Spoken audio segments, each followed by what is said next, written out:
మనం పరలోకం నుండి వచ్చి ఎన్ని సంవత్సరాలు అయింది? ఇంకా మీకు మీ ఇంటికి వెళ్దామని లేదా? ఇంకా ఈ పాపిష్టి భూమి మీద ఎన్ని రోజులు బ్రతుకుతావు? నిన్ను సరిగ్గా బ్రతకనివ్వరు, నిన్ను హింస పెడతారు, చంపుతారు, నీ డబ్బులు నీకు ఇవ్వరు, నీకు వాల్యూ ఉండదు, నీ ఆడపిల్లల్ని రోడ్ల మీద బట్టలు లేకుండా తిప్పుతారు, నీ ఇంటిని పెట్రోల్ పోసి కాలబెడతారు. ఇలాంటి పాపిష్టి జీవితం మనకొద్దు. మనం పరలోకం నుండి వచ్చాం, మళ్ళీ పరలోకానికి మనం చేరాలి. మరి ఈ రోజు నువ్వు చనిపోతే, నీకు దేవుని వాక్యం తెలియకుండా చనిపోతావు, నీ ప్రయాణం ఎక్కడికి?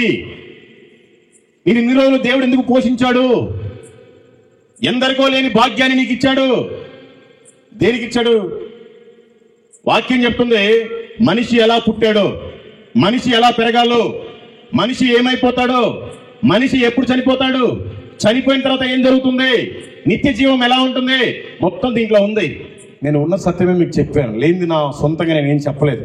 నేను ఎక్కడో 450 కిలోమీటర్ల నుంచి వచ్చాను, మళ్ళీ నేను 450 కిలోమీటర్లు ప్రయాణం చేసి వెళ్ళిపోవాలి. నేను నా సొంత ఖర్చులతో డీజిల్ పోసుకొని వచ్చాను. ₹1 కానుక పాస్టర్ గారు ఇచ్చినా నేను తీసుకోను. ఎందుకంటే మీకు ఈ సత్యాన్ని చెప్పుకోవడానికే వచ్చాను. ఓకే,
మంటి దేహం మన్నులో చేరేలోపు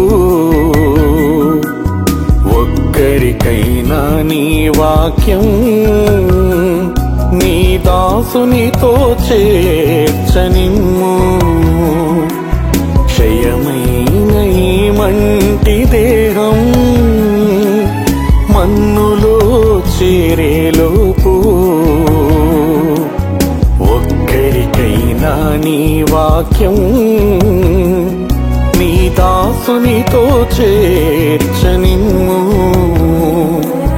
దర్శించుము దేవా, కరుణించుము ఈ దీన దాసుని దర్శించుము.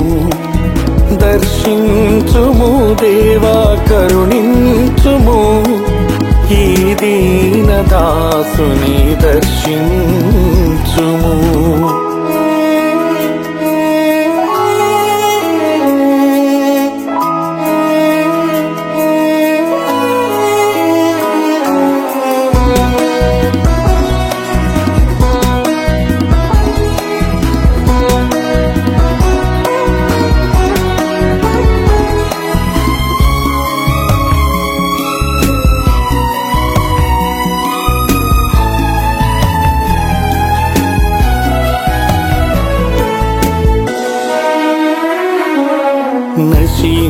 నశించిపోతున్న ఆత్మల పట్ల భారము దయచేయుమయ్యా. వారికి ప్రకటించే బాధ్యత నాకు ఇంపుగా దయచేయుమయ్యా. నశించిపోతున్న ఆత్మల పట్ల భారము దయచేయుమయ్యా. వారికి ప్రకటించే బాధ్యత నాకు ఇంపుగా దయచేయుమయ్యా. దర్శించుము దేవా, కరుణించుము ఈ దీన దాసుని దర్శించుము. దర్శించుము దేవా, కరుణించుము ఈ దీన దాసుని దర్శించుము. మరి సమయంలో దేవుని చేత మరి పట్టబడి ఆయన సువార్త పని చేస్తున్న మరి మల్లికార్జునరావు అయ్య గారు దగ్గర దగ్గర 450 కిలోమీటర్ల కంటే ఎక్కువ దూరం నుంచి వచ్చారు. మనకి ఇక్కడి నుంచి వైజాగ్ ఒక 150 కిలోమీటర్లు ఉంటుందేమో, మరి అంతకంటే చాలా దూరం నుంచి వచ్చారు. రోజుకి ఆయన ఒక 200 మంది పైచులకు సువార్తను తెలియజేస్తూ ఉంటారు. మరి పట్టుబడి దేని కొరకు బహుబలంగా వాడబడుతున్నారు. ఆయన సాక్ష్యము, సువార్త, వాక్యాన్ని పంచుకుంటారు. దయచేసి అన్న కూడా కూర్చోవాలమ్మా, ఎవరు నిలబడడానికి వీల్లేదు, పిల్లలు తిరగడానికి వీల్లేదు. క్రమంగా మరి కూర్చుందాం, దేవుని యొక్క మాటలు అందాం. మరి అయ్యగారికి సమయాన్ని అప్పగిస్తున్నాను. Praise the lord. ఎందుకు పనికిరాని వాడని, ఎన్నిక లేని వాడని, అందరూ త్రోసివేసిన వాడని, ఆయనను నన్ను ప్రేమించి ఇక్కడి వరకు నడిపించిన దేవాది దేవుడైన యేసయ్యకే సమస్త మహిమ, ఘనత, ప్రభావములు చెల్లును గాక. నాకు ఈ అవకాశం ఇచ్చినటువంటి పాస్టర్ సురేష్ కుమార్ గారికి నా హృదయపూర్వకమైన వందనాలు. అలాగే స్టేజ్ మీద ఉన్న ప్రతి దైవజనుడికి నా హృదయపూర్వకమైన వందనాలు. నేను రెవరెండ్ని కాదు, బిషప్ని కాదు, పాస్టర్ని కూడా కాదు, నాకు సంఘం కూడా లేదు. నేను ఒక చిన్న సువార్థికుణ్ణి. నా సాక్ష్యం చెప్పాలి అంటే 2.5-3 గంటలు పడుతుంది. కాకపోతే అంత సమయం లేదు కాబట్టి ఒక 4 మాటల్లో చెప్పి ఆ తర్వాత నేను వాక్యంలోనికి వెళ్తాను. నా పేరు మల్లికార్జునరావు. నేను ఒక హిందూ కుటుంబంలో జన్మించాను. నేను 4 సార్లు అయ్యప్ప మాల వేసుకున్నాను. 18 సార్లు తిరుపతి గుండు చేసుకున్నాను. కాశీ నుంచి కన్యాకుమారి దాకా ఉండే ప్రతి హైందవ టెంపుల్కి వెళ్ళి నా మొక్కుబడులు తీర్చుకొని ఎన్నోసార్లు గుండు చేసుకున్నాను. కానీ నాకు ఎప్పుడు శాంతి సమాధానం లేదు. నాకున్న దర్శనం మేరకు నేను పట్టుకొని 1,00,000 పాంప్లెట్లు ప్రింట్ చేయించుకొని ఏదో సువార్త అంటే ఒక సంఘం కట్టుకోవాలి, 4 గోడల మధ్యలోనే నేను సువార్త చేయాలి, ఒక 10 మందికే పరిమితం కావాలి, లేదంటే సువార్త అంటే ఏదో ఒక రోజు వెళ్ళి వీధుల్లో తిరిగి మళ్ళీ ఇంటికి వచ్చేసేయాలి, ఇలాంటిది కాదంటే నా పరిచర్య. పొద్దున్నే నాకున్న కారులోనే నేను స్టార్ట్ చేస్తాను. పొద్దున 6 గంటలకి బయలుదేరితే సాయంత్రం 6 గంటల వరకు కూడా రోడ్డు మీద ఎంతమంది కనపడితే అంతమందికి సువార్త చేస్తూ, మధ్య మధ్యలో ఉన్న దగ్గర ఒక బాక్స్ ఉంటుంది. ఒక ఊరి సెంటర్లో బాక్స్ పెట్టి ఇప్పుడు మీకు చెప్పే మాటలన్నీ కూడా అక్కడ చెప్పేసి ఆ ఊరి కోసం ప్రార్థన చేసి వెళ్ళిపోతూ ఉంటాం. సాయంత్రం ఎక్కడ 6 గంటలు అయిందంటే అక్కడే ఇట్లాంటి మందిరం ఏమైనా కనపడితే వచ్చి అడుగుతాం, మాస్టర్ గారు మీ ఊర్లో మేము సువార్త చేస్తున్నాం, ఈరోజు ఇక్కడ పడుకొని పొద్దున్నే స్నానం చేసి వెళ్ళిపోవచ్చు అంటే కొంతమంది ఏమో బాగా ప్రేమించి భోజనం కూడా పెట్టి పడుకోబెడతారు. కొంతమంది ఏమో బ్రదర్ ఇక్కడ వాటర్ లేవు, దోమలు ఎక్కువగా ఉంటాయి, మేము కూడా ఎవరు ఉండం, మీరు ఇంకెక్కడన్నా చూసుకోండి అన్నట్టుగా మాట్లాడుతూ ఉంటారు. అంటే వాళ్ళ ఉద్దేశం ఏంటంటే వాళ్ళు సువార్త చేయరు, చేసేవాళ్ళంటే వాళ్ళకి నచ్చదు. అందుకని నేను ఇంకా చర్చికి వెళ్ళడం మానేసి ఎక్కడ పెట్రోల్ బంక్ ఉంటే అక్కడే పడుకుంటాం. మొన్న కూడా ఈ మీటింగ్ ఈరోజని నాకు 2 నెలల ముందే అయ్యగారు మాట్లాడారు, డేట్ ఇచ్చాను. నేను యాక్చువల్గా మీటింగ్లో ప్రసంగించేంత స్పీకర్ని కాదు, పాస్టర్ని కూడా కాదు, సువార్థికుని కాబట్టి నా అనుభవాలు చెప్పడానికి వచ్చాను. నిన్న కాకుండా మొన్న రాజమండ్రిలో ప్రవీణ్ పగడాల గారిది సంస్మరణ కూడిక జరిగింది. ఈ మీటింగ్ ఎలాగో ఉందని 2 రోజుల క్రితమే వచ్చాం మేము ఇక్కడికి. మొన్న కూడా ఆ మీటింగ్లో పాల్పంచుకున్నాను. ఈ పాస్టర్ గారికి చెప్తే ఈయన మళ్ళీ పాపం హోటల్లో రూమ్ బుక్ చేస్తాడేమో, ఆయనకి ఎందుకు ఖర్చు, లేకపోతే భోజనానికి ఇంటికి తీసుకెళ్తాడేమో, నా వల్ల అనవసరంగా టైం వేస్ట్, భోజనం ఖర్చు ఎందుకని ఇక్కడే రాజానగరం దగ్గర పెట్రోల్ బంకులు చాలా పెద్దవి ఉన్నాయి. ఆ భారత్ పెట్రోల్ బంకులోనే పడుకొని స్నానాలు చేసి ఇందాకే వచ్చాం. ఇలాంటి సువార్త ఇప్పటి వరకు నేను 2,350 గ్రామాల్లో పనిచేశాను, సువార్త పనిచేశాం. అయితే ఓన్లీ నేను ఇక్కడ ఆంధ్రాలోనే కాదు చేయటం, నా దర్శనం ఏంటంటే 2 రాష్ట్రాల్లో ఉండే ప్రతి గ్రామానికి వెళ్ళి యేసుక్రీస్తు నిజమైన దేవుడని ఒకరికన్నా చెప్పాలి ఒక ఊర్లో. అలాంటిది ఇప్పుడు ప్రకాశం జిల్లా అంతా పూర్తి చేసి నెల్లూరు జిల్లాలో 10 మండలాల దాకా చేశాం. ఓన్లీ ఇక్కడ తెలుగుల మధ్యలో చేస్తే కాదు, అనేక మంది మిషనరీస్ని దేవుడు పంపించాడు మన భారతదేశానికి. వాళ్ళందరినీ కొట్టి చంపేస్తున్నారు. అసలు వాళ్ళ గురించి తెలుసుకుందామని నాకున్న కారులోనే బయలుదేరి మన దేశంలో ఉన్న అన్ని రాష్ట్రాలు, కేంద్రపాలిత ప్రాంతాలు, ఒక అండమాన్, లక్షద్వీప్ తప్ప ఈ మొత్తం కూడా నాకున్న కారులోనే తిరుగుతూ సువార్త ప్రకటిస్తూ అక్కడక్కడ ప్రార్థన చేస్తూ వాళ్ళ గురించి తెలుసుకొని పూర్తిగా వచ్చాను. నేను ఈ మీటింగ్ కోసం 450 కిలోమీటర్ల పైబడి జర్నీ చేసి వచ్చాను. నా కారులో నా డబ్బులతో నేనే డీజిల్ పోసుకొని వచ్చాను. నా మంచినీళ్ళు నేనే తెచ్చుకున్నాను. భోజనం కూడా చేయకుండా వెళ్ళిపోతాం, కాకపోతే మీతో పాటు చేద్దామని డిసైడ్ అయిపోయి వచ్చాం. పాస్టర్ గారు ఈ మీటింగ్ కోసం వచ్చినందుకు ₹1 కానుక ఇచ్చినా యేసునామంలో తీసుకోను. నా పరిచర్య అలాంటిది. కానుకల కోసం, భోజనాల కోసం, హోటల్ రూముల కోసం, లగ్జరీ కోసం రాలేదు. నేను ఏ పరిస్థితిలో దేవుని నమ్ముకున్నానో నాకు తెలుసు. అలాంటి పరిస్థితుల్లో చాలా మంది ఉంటారు. ఈ రోజున వాళ్ళందరి జీవితాలు మారబోతున్నాయని నేను అనుకుంటున్నాను. నమ్మిన వాళ్ళంతా ఆమెను చెప్పండి. ఇంకా చెప్పాలి అంటే చాలా ఉంది. మీకు అందరికీ తెలుసు, నేను ఇప్పటిదాకా చెప్పాను కాబట్టి. ఇప్పటి వరకు 2350 గ్రామాల్లో సువార్త ప్రకటించాం. ఇంకా కూడా ప్రతిరోజు చేస్తానే ఉన్నాం. మధ్య మధ్యలో ఇట్లా మీటింగ్స్ పిలిచినప్పుడు వెళ్తా ఉంటాను. అంటే నేను మీకు చెప్పాలనుకుంది ఏంటి అంటే, క్రైస్తవులంతా చాలా నామకార్థంగా ఉంటున్నారు. పుట్టుకతోటే క్రైస్తవులు, మన పెద్దవాళ్ళంతా క్రైస్తవులు, కానీ మనలో సరిగ్గా భక్తి లేదు. ఎవరికి ఒక బాధ్యత లేదు. ఏదో వస్తున్నాము పోతున్నాము అంటే కాదు.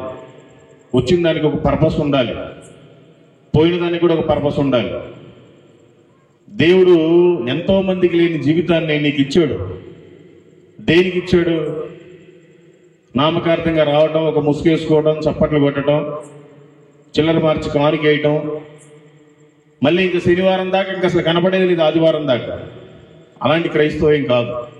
మంచిగా ఉండాలి. ఇన్ని రోజులు జరిగిపోయింది వేరు, ఇప్పుడు జరగబోయే పరిస్థితులు వేరు. అందుకని మనం ఇప్పుడు వాక్యంలోనికి వెళ్దాం. యేసు ప్రభువు ఎవరికి దేవుడు? ఎవరికి దేవుడు అండి యేసు ప్రభు? ఒకసారి చూడండి, బైబిల్ ఉన్న వాళ్ళంతా ఒకసారి తీసి చూడండి, నేనే చదువుతాను. అపోస్తుల కార్యములు 10వ అధ్యాయము 36వ వచనం. యేసుక్రీస్తు అందరికీ ప్రభువు. యేసుక్రీస్తు ఓన్లీ మా వీధిలోనే ప్రభువు అని లేదు. యేసు ప్రభు ఓన్లీ ఫలానా కులములకు సంబంధించిన దేవుడు అని లేదు. యేసు ప్రభు ఓన్లీ ఫలానా మతములకు సంబంధించిన దేవుడు అని లేదు. యేసుక్రీస్తు అందరికీ ప్రభువు. నువ్వు చౌదరివైనా నీకు దేవుడు యేసుక్రీస్తే, నువ్వు చాకలివైనా నీకు దేవుడు యేసుక్రీస్తే, నువ్వు ముస్లిం అయినా నీకు దేవుడు యేసుక్రీస్తే, నువ్వు క్రిస్టియన్ అయినా నీకు దేవుడు యేసుక్రీస్తే. ఒక మతానికి, ఒక కులానికి, ఒక ప్రాంతానికి చెందిన దేవుడు కాదు. ఈ భూమి మీద పుట్టిన ప్రతి మానవుడికి యేసుక్రీస్తు మాత్రమే దేవుడు. ఈ సువార్త సభలకి మీరంతా ఎందుకు వచ్చారంటే, ఒకవేళ నిజంగా మారు మనసు లేకపోతే మారు మనసు పొందడానికి, అందరూ ముఖ్యంగా రక్షణ పొందడానికి వచ్చారు. ఇది ఏర్పాటు చేసింది కూడా అందుకేనని నేను అనుకుంటున్నా. Praise the Lord. చదవండి యెషయా గ్రంథము 45వ అధ్యాయము 22వ వచనం. భూదిగంతముల నివాసులారా, నా వైపు చూచి రక్షణ పొందుడి. దేవుడను నేనే, మరి ఏ దేవుడను లేడు. అర్థమైందండి? ఏదో భూమి మీద ఒక ప్రాంతంలో ఉండేవాళ్ళు, లేదా కొండల మీద ఉండేవాళ్ళు, లోయల్లో ఉండేవాళ్ళు, ఈ రోజు మనకి నైట్ అయితే వేరే వాళ్ళకి పగలై ఉంటది, వాళ్ళ కోసం కాదు. భూదిగంతముల నివాసులారా, ఈ భూమి మీద నువ్వు ఎక్కడున్నా కూడా నీకు రక్షణ కావాలి అంటే నువ్వు ఆయన వైపే చూడాలి. నువ్వు ఎటు చూసినా నీకు రక్షణ దొరకదు. అట్లాగే యోహాను సువార్త 14వ అధ్యాయము 6వ వచనం చదవండి. యేసు నేనే మార్గమును, సత్యమును, జీవమును, నా ద్వారా తప్ప ఎవ్వడును తండ్రి యొద్దకు రాడు. ఈ ప్రపంచంలో 33 కోట్ల మంది దేవీ దేవతలు ఉన్నారని చెప్పబడుతున్నారు. ఏ ఒక్కరూ కూడా నేనే మార్గము, నేనే సత్యము, నేనే జీవము అని చెప్పే దేవుడు లేడు, అని చెప్పగలిగే నాదుడు లేడండి. ఓన్లీ యేసుక్రీస్తు మాత్రమే చెప్పగలడు. ఎందుకంటే నేను మల్లికార్జున, నా పేరు మల్లికార్జున, నేను ధైర్యంగా చెప్పుకోగలను, మీలో వచ్చి చెప్పలేరు. కాబట్టి యేసుక్రీస్తే నిజమైన మార్గము, నిజమైన సత్యము, నిజమైన జీవము గనుక ఆయన చెప్పుకుంటున్నాడు. ఈ 33 కోట్ల మంది దేవీ దేవతలు ఎవరిష్టం వాళ్ళదిలేండి. కొంతమంది చెట్లను నమ్ముతారు, వాళ్ళ ఇష్టం వారిది. కొంతమందిని పుట్లను నమ్ముతారు, వాళ్ళ ఇష్టం వాళ్ళది. కొంతమంది మట్టిని నమ్ముతారు, వాళ్ళ ఇష్టం వారిది. కొంతమంది నీళ్ళని నమ్ముతారు, వారి ఇష్టం వారిది. కొంతమంది సూర్యుని నమ్ముతారు, కొంతమంది విగ్రహాలను నమ్ముతారు. ఎవరి విశ్వాసాలు వాళ్ళకు ఉన్నాయి, ఎవరి నమ్మకం వాళ్ళకు ఉంది. అయితే మనోళ్ళంతా కూడా ఒక విగ్రహం దగ్గర నుంచి జంతువుల్లో పాము, కుక్క, పంది దాకా కూడా పూజిస్తారండి. ప్రతి జంతువు ఒక దేవుడే. దేవుడేమో భూమి కలుగును కాకంటే భూమి కలిగింది, ఆకాశం కలుగును కాకంటే ఆకాశం కలిగింది. సమస్తము కూడా నోటి మాటతోటి తయారు చేసి మనల్ని మాత్రం నోటి మాటతో తయారు చేయకుండా ఆయన పోలిక చొప్పున ఆయనలాగే చాలా అందంగా సుందరంగా తయారు చేసుకుని దాంట్లో జీవాత్మను ఊదాడు. కానీ మానవుడేమో ఈ రోజున మనల్ని పుట్టించిన దేవుడు ఎవడో మర్చిపోయాడు. వీడికి నచ్చిన రూపంలో వీడు చేసుకుంటున్నాడు, వీడికి నచ్చిన ఆకారంలో వీడు పూజ చేసుకుంటున్నాడు. బైబిల్ గ్రంథం చెప్తుంది అది చాలా వ్యర్థము, దానివల్ల నీకు ఎటువంటి ఉపయోగం లేదు, దాంట్లో నీకు రక్షణ దొరకదు. కాబట్టి నిజమైన దేవుడు ఎవరో మనల్ని గుర్తుపట్టాలి. మన కన్న తండ్రి ఎవరో మనకు తెలుసు. మన ఆధార్ కార్డులో, ఓటర్ ఐడి కార్డులో సన్ ఆఫ్ ఉంటుంది. మన తండ్రి ఒకరే, ఆయన ఎవరో తెలుసుకోకుండా మన ఇంటి పక్కన వాళ్ళ దగ్గరికి వెళ్ళి ఒక రోజు నాన్న అంటాం, పక్క బజార్లోకి వెళ్ళి ఇంకో రోజు నాన్న అంటాం. అలా వ్యర్థము. మన తండ్రి ఎవరు, మనల్ని ఎవరు పుట్టించారు, మనల్ని ఎవరు పోషిస్తున్నారు, మనల్ని ఎవరు రక్షిస్తున్నారు, మనం చనిపోయిన తర్వాత మనకి ఎవరు నిత్య జీవం ఇస్తారు అనేది గ్రహించుకున్న వాళ్ళు ధన్యులు. మహాదేవుడు, ఆ దేవుడు ఈ భూమి మీదకి ఎందుకు వచ్చాడండి? నోటి మాటతోటే సమస్తాన్ని కలుగు చేశాడు. నిన్ను మాత్రం ఆయన చేత్తో తయారు చేసుకుని జీవాత్మను ఊదాడు. ఆయన అసలు ఈ భూమి మీదకి ఎందుకు వచ్చాడు తెలుసుకోవాలి ఈ రోజున మీరు.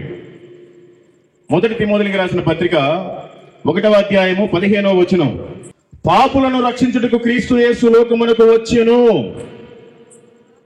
ఆయన మంచి వారిని చేయటానికి రాలేదు, పాపులను రక్షించడానికి మాత్రమే ఈ భూమి మీదకి వచ్చాడు. పాపులు అంటే ఎవరండి? అక్కడ రాయబడి ఉంది వాక్యంలో, రోమీయులకు రాసిన పత్రిక 3వ అధ్యాయము 23వ వచనం, ఏ భేదమును లేదు, అందరూ పాపము చేసి దేవుడు అనుగ్రహించు మహిమను పొందలేకపోతున్నారు. నీకు ఎన్ని కోట్ల రూపాయల డబ్బులున్నా, నీకు ఎన్ని ఎకరాల భూమి ఉన్నా, నీకు ఎంత పెద్ద గవర్నమెంట్ జాబ్ ఉన్నా, నీకు ఎంత పెద్ద బిజినెస్ ఉన్నా, నువ్వెంత అందగత్తెవైనా, నువ్వెంత అందగాడువైనా, ప్రతి మనిషి పాపము చేసే ఉన్నాడు. ఏ ఒక్కరు ఈ భూమి మీద పరిశుద్ధులుగా లేరు. ఆ పాపము చేసిన వారిని రక్షించడానికే ఈ లోకానికి యేసుక్రీస్తు వారు వచ్చారు.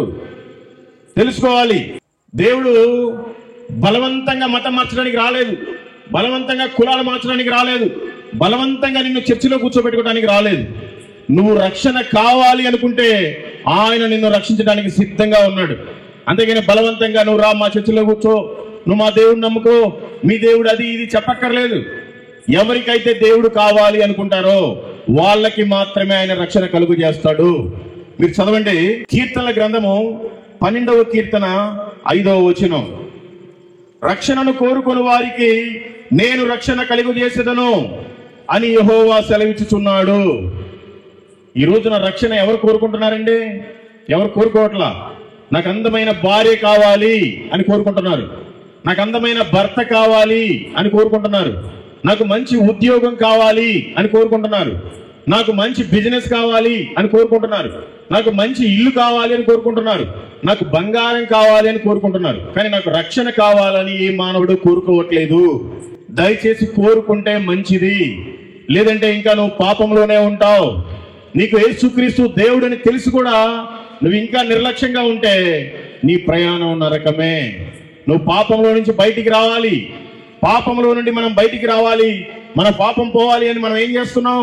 హెబ్రీయులకు రాసిన పత్రిక 10వ అధ్యాయం 4వ వచనం, ఏలయనగా ఎడ్ల యొక్కయు మేకల యొక్కయు రక్తము పాపములను తీసివేయట అసాధ్యము. మేము హిందూగా ఉన్నప్పుడు ఒక చెట్టు దగ్గరికి వెళ్ళి పెద్దమ్మ అని ఒక పేరు పెట్టుకొని, మేము సంవత్సరం వచ్చిందంటే 2-3 పుట్టేలని మేకపోతులు తీసుకెళ్ళిపోయి అక్కడే కోసుకొని వంట వండుకొని బాగా ఆ చెట్టు దగ్గర అది కొయ్యాలి అంటే ఒక క్వార్టర్ సీసా కానీ, ఒక బీరి సీసా కానీ, అవి దొరకకపోతే సారాయి పొట్లం కానీ, అది దొరకకపోతే కళ్ళు అయినా సరే పోసిన తర్వాతే ఆ మేకలు కట్ చేయాలి. అలా మేము చేసేవాళ్ళం.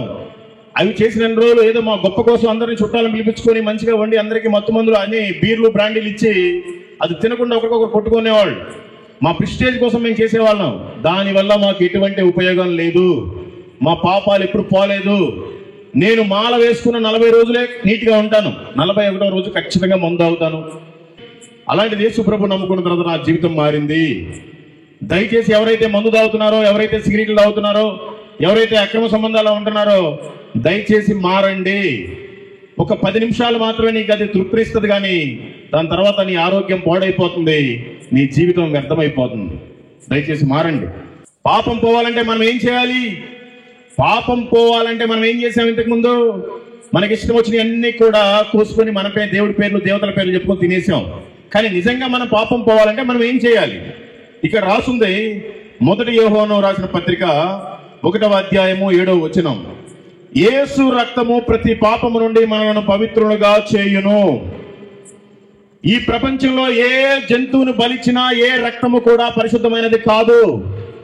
మన పాపాలు ఆ రక్తము తీసివేయలేదు. యేసు రక్తములో మాత్రమే మనకి రక్షణ ఉంది. మన పాపాలు కడగబడతాయి. ఆయన కుమారులుగా, ఆయన కుమార్తెలుగా అంగీకరించబడతాం. లేదంటే చాలా ప్రమాదం. పాపంలోనే బ్రతికితే ఏమవుతుంది? మన జీవితం వ్యర్థమైపోతుంది. చూడండి ఒకసారి రోమీయులకు రాసిన పత్రిక 6వ అధ్యాయము 23వ వచనం. ఏలయనగా పాపము వలన వచ్చు జీతము మరణము. ఈ రోజున తాత్కాలికంగా ఏదో అనుకుంటున్నావు, నేను మందు తాగుతున్నాను, నాకు బాగా ఎంజాయ్గా ఉంది, నేను నాకు ఇష్టం వచ్చి తింటున్నాను, బాగా తృప్తిగా ఉంది, నాకు ఇష్టం వచ్చిన అమ్మాయితోటి అబ్బాయితోటి నేను అక్రమ సంబంధం పెట్టుకున్నాను, వ్యభిచారంలో కూరుకుపోయాను, పర్వాలేదు, నాకు చాలా తృప్తిగా ఉందని నువ్వు అనుకుంటున్నావు. ఒక రోజు రాబోతుంది, ఆ రోజున నీ గోస వినే నాదుడు ఎవరు ఉండరు. దయచేసి నీకు అన్ని సరిగ్గా ఉన్నప్పుడే నువ్వు మారాలి. లేదంటే పాపం వలన వచ్చు జీతం మరణమే. ఆ మరణం నుండి మనల్ని తప్పించడానికి ఆయన చనిపోయాడు. యేసు ప్రభు వారు మనం పాపంలో ఉండటం మంచిది కాదని ఆయనే ఈ భూమి మీదకి వచ్చి మనం పాపంతో చావటం ఆయనకి ఇష్టం లేకుండా ఆయనే మన కోసం చనిపోయాడు.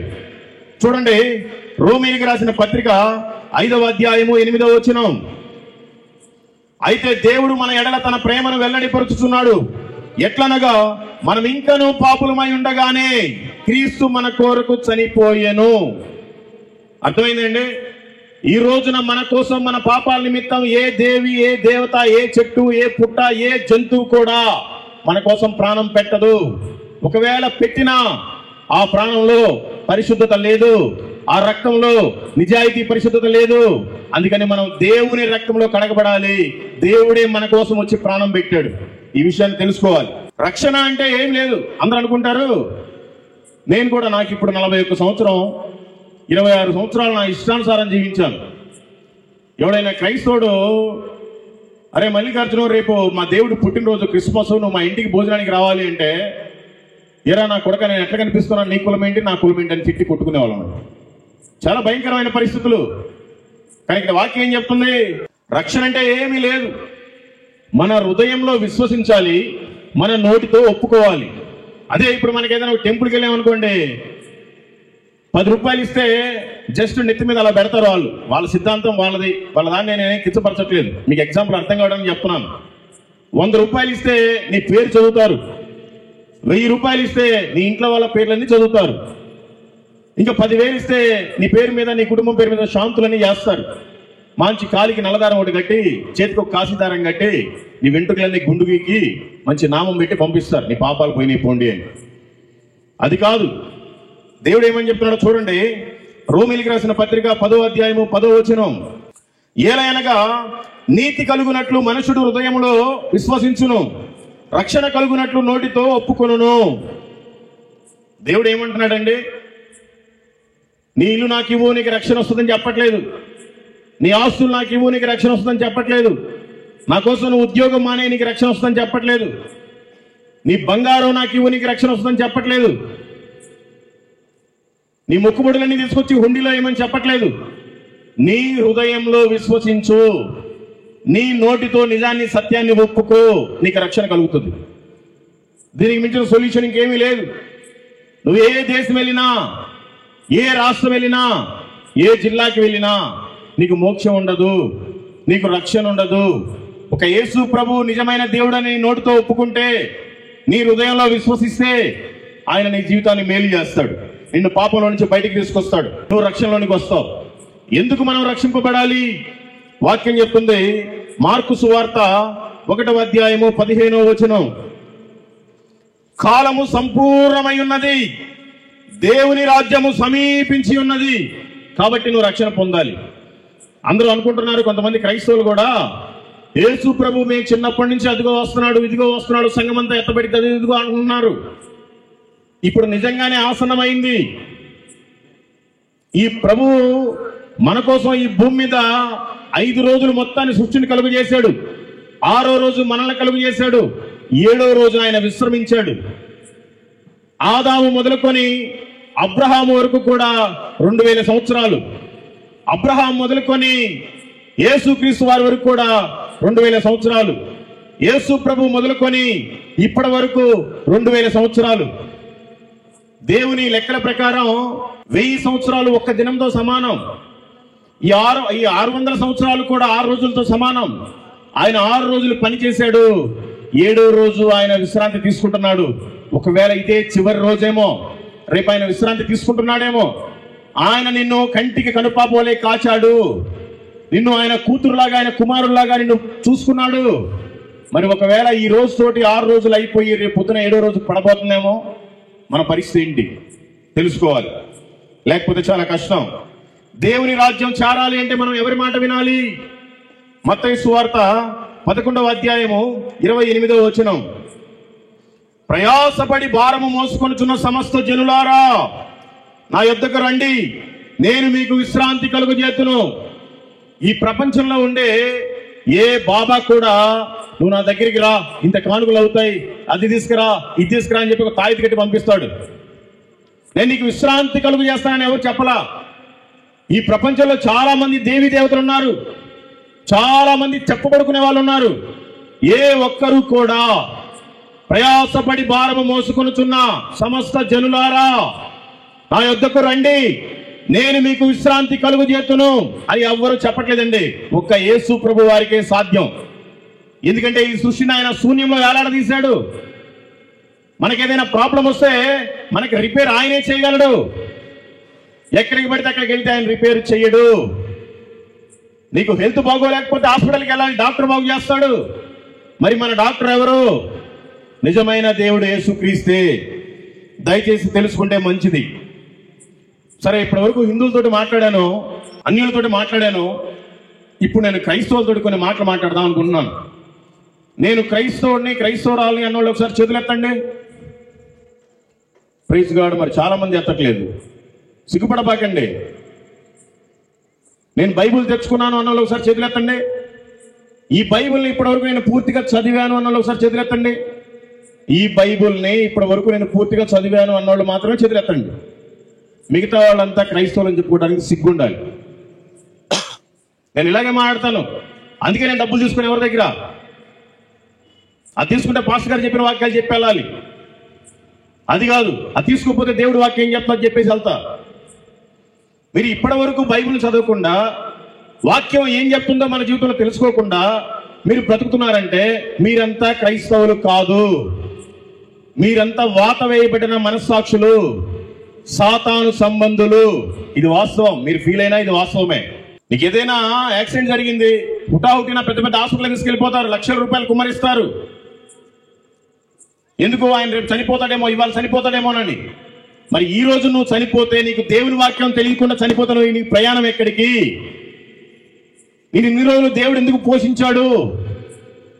ఎందరికో లేని భాగ్యాన్ని నీకు ఇచ్చాడు. దేనికి ఇచ్చాడు?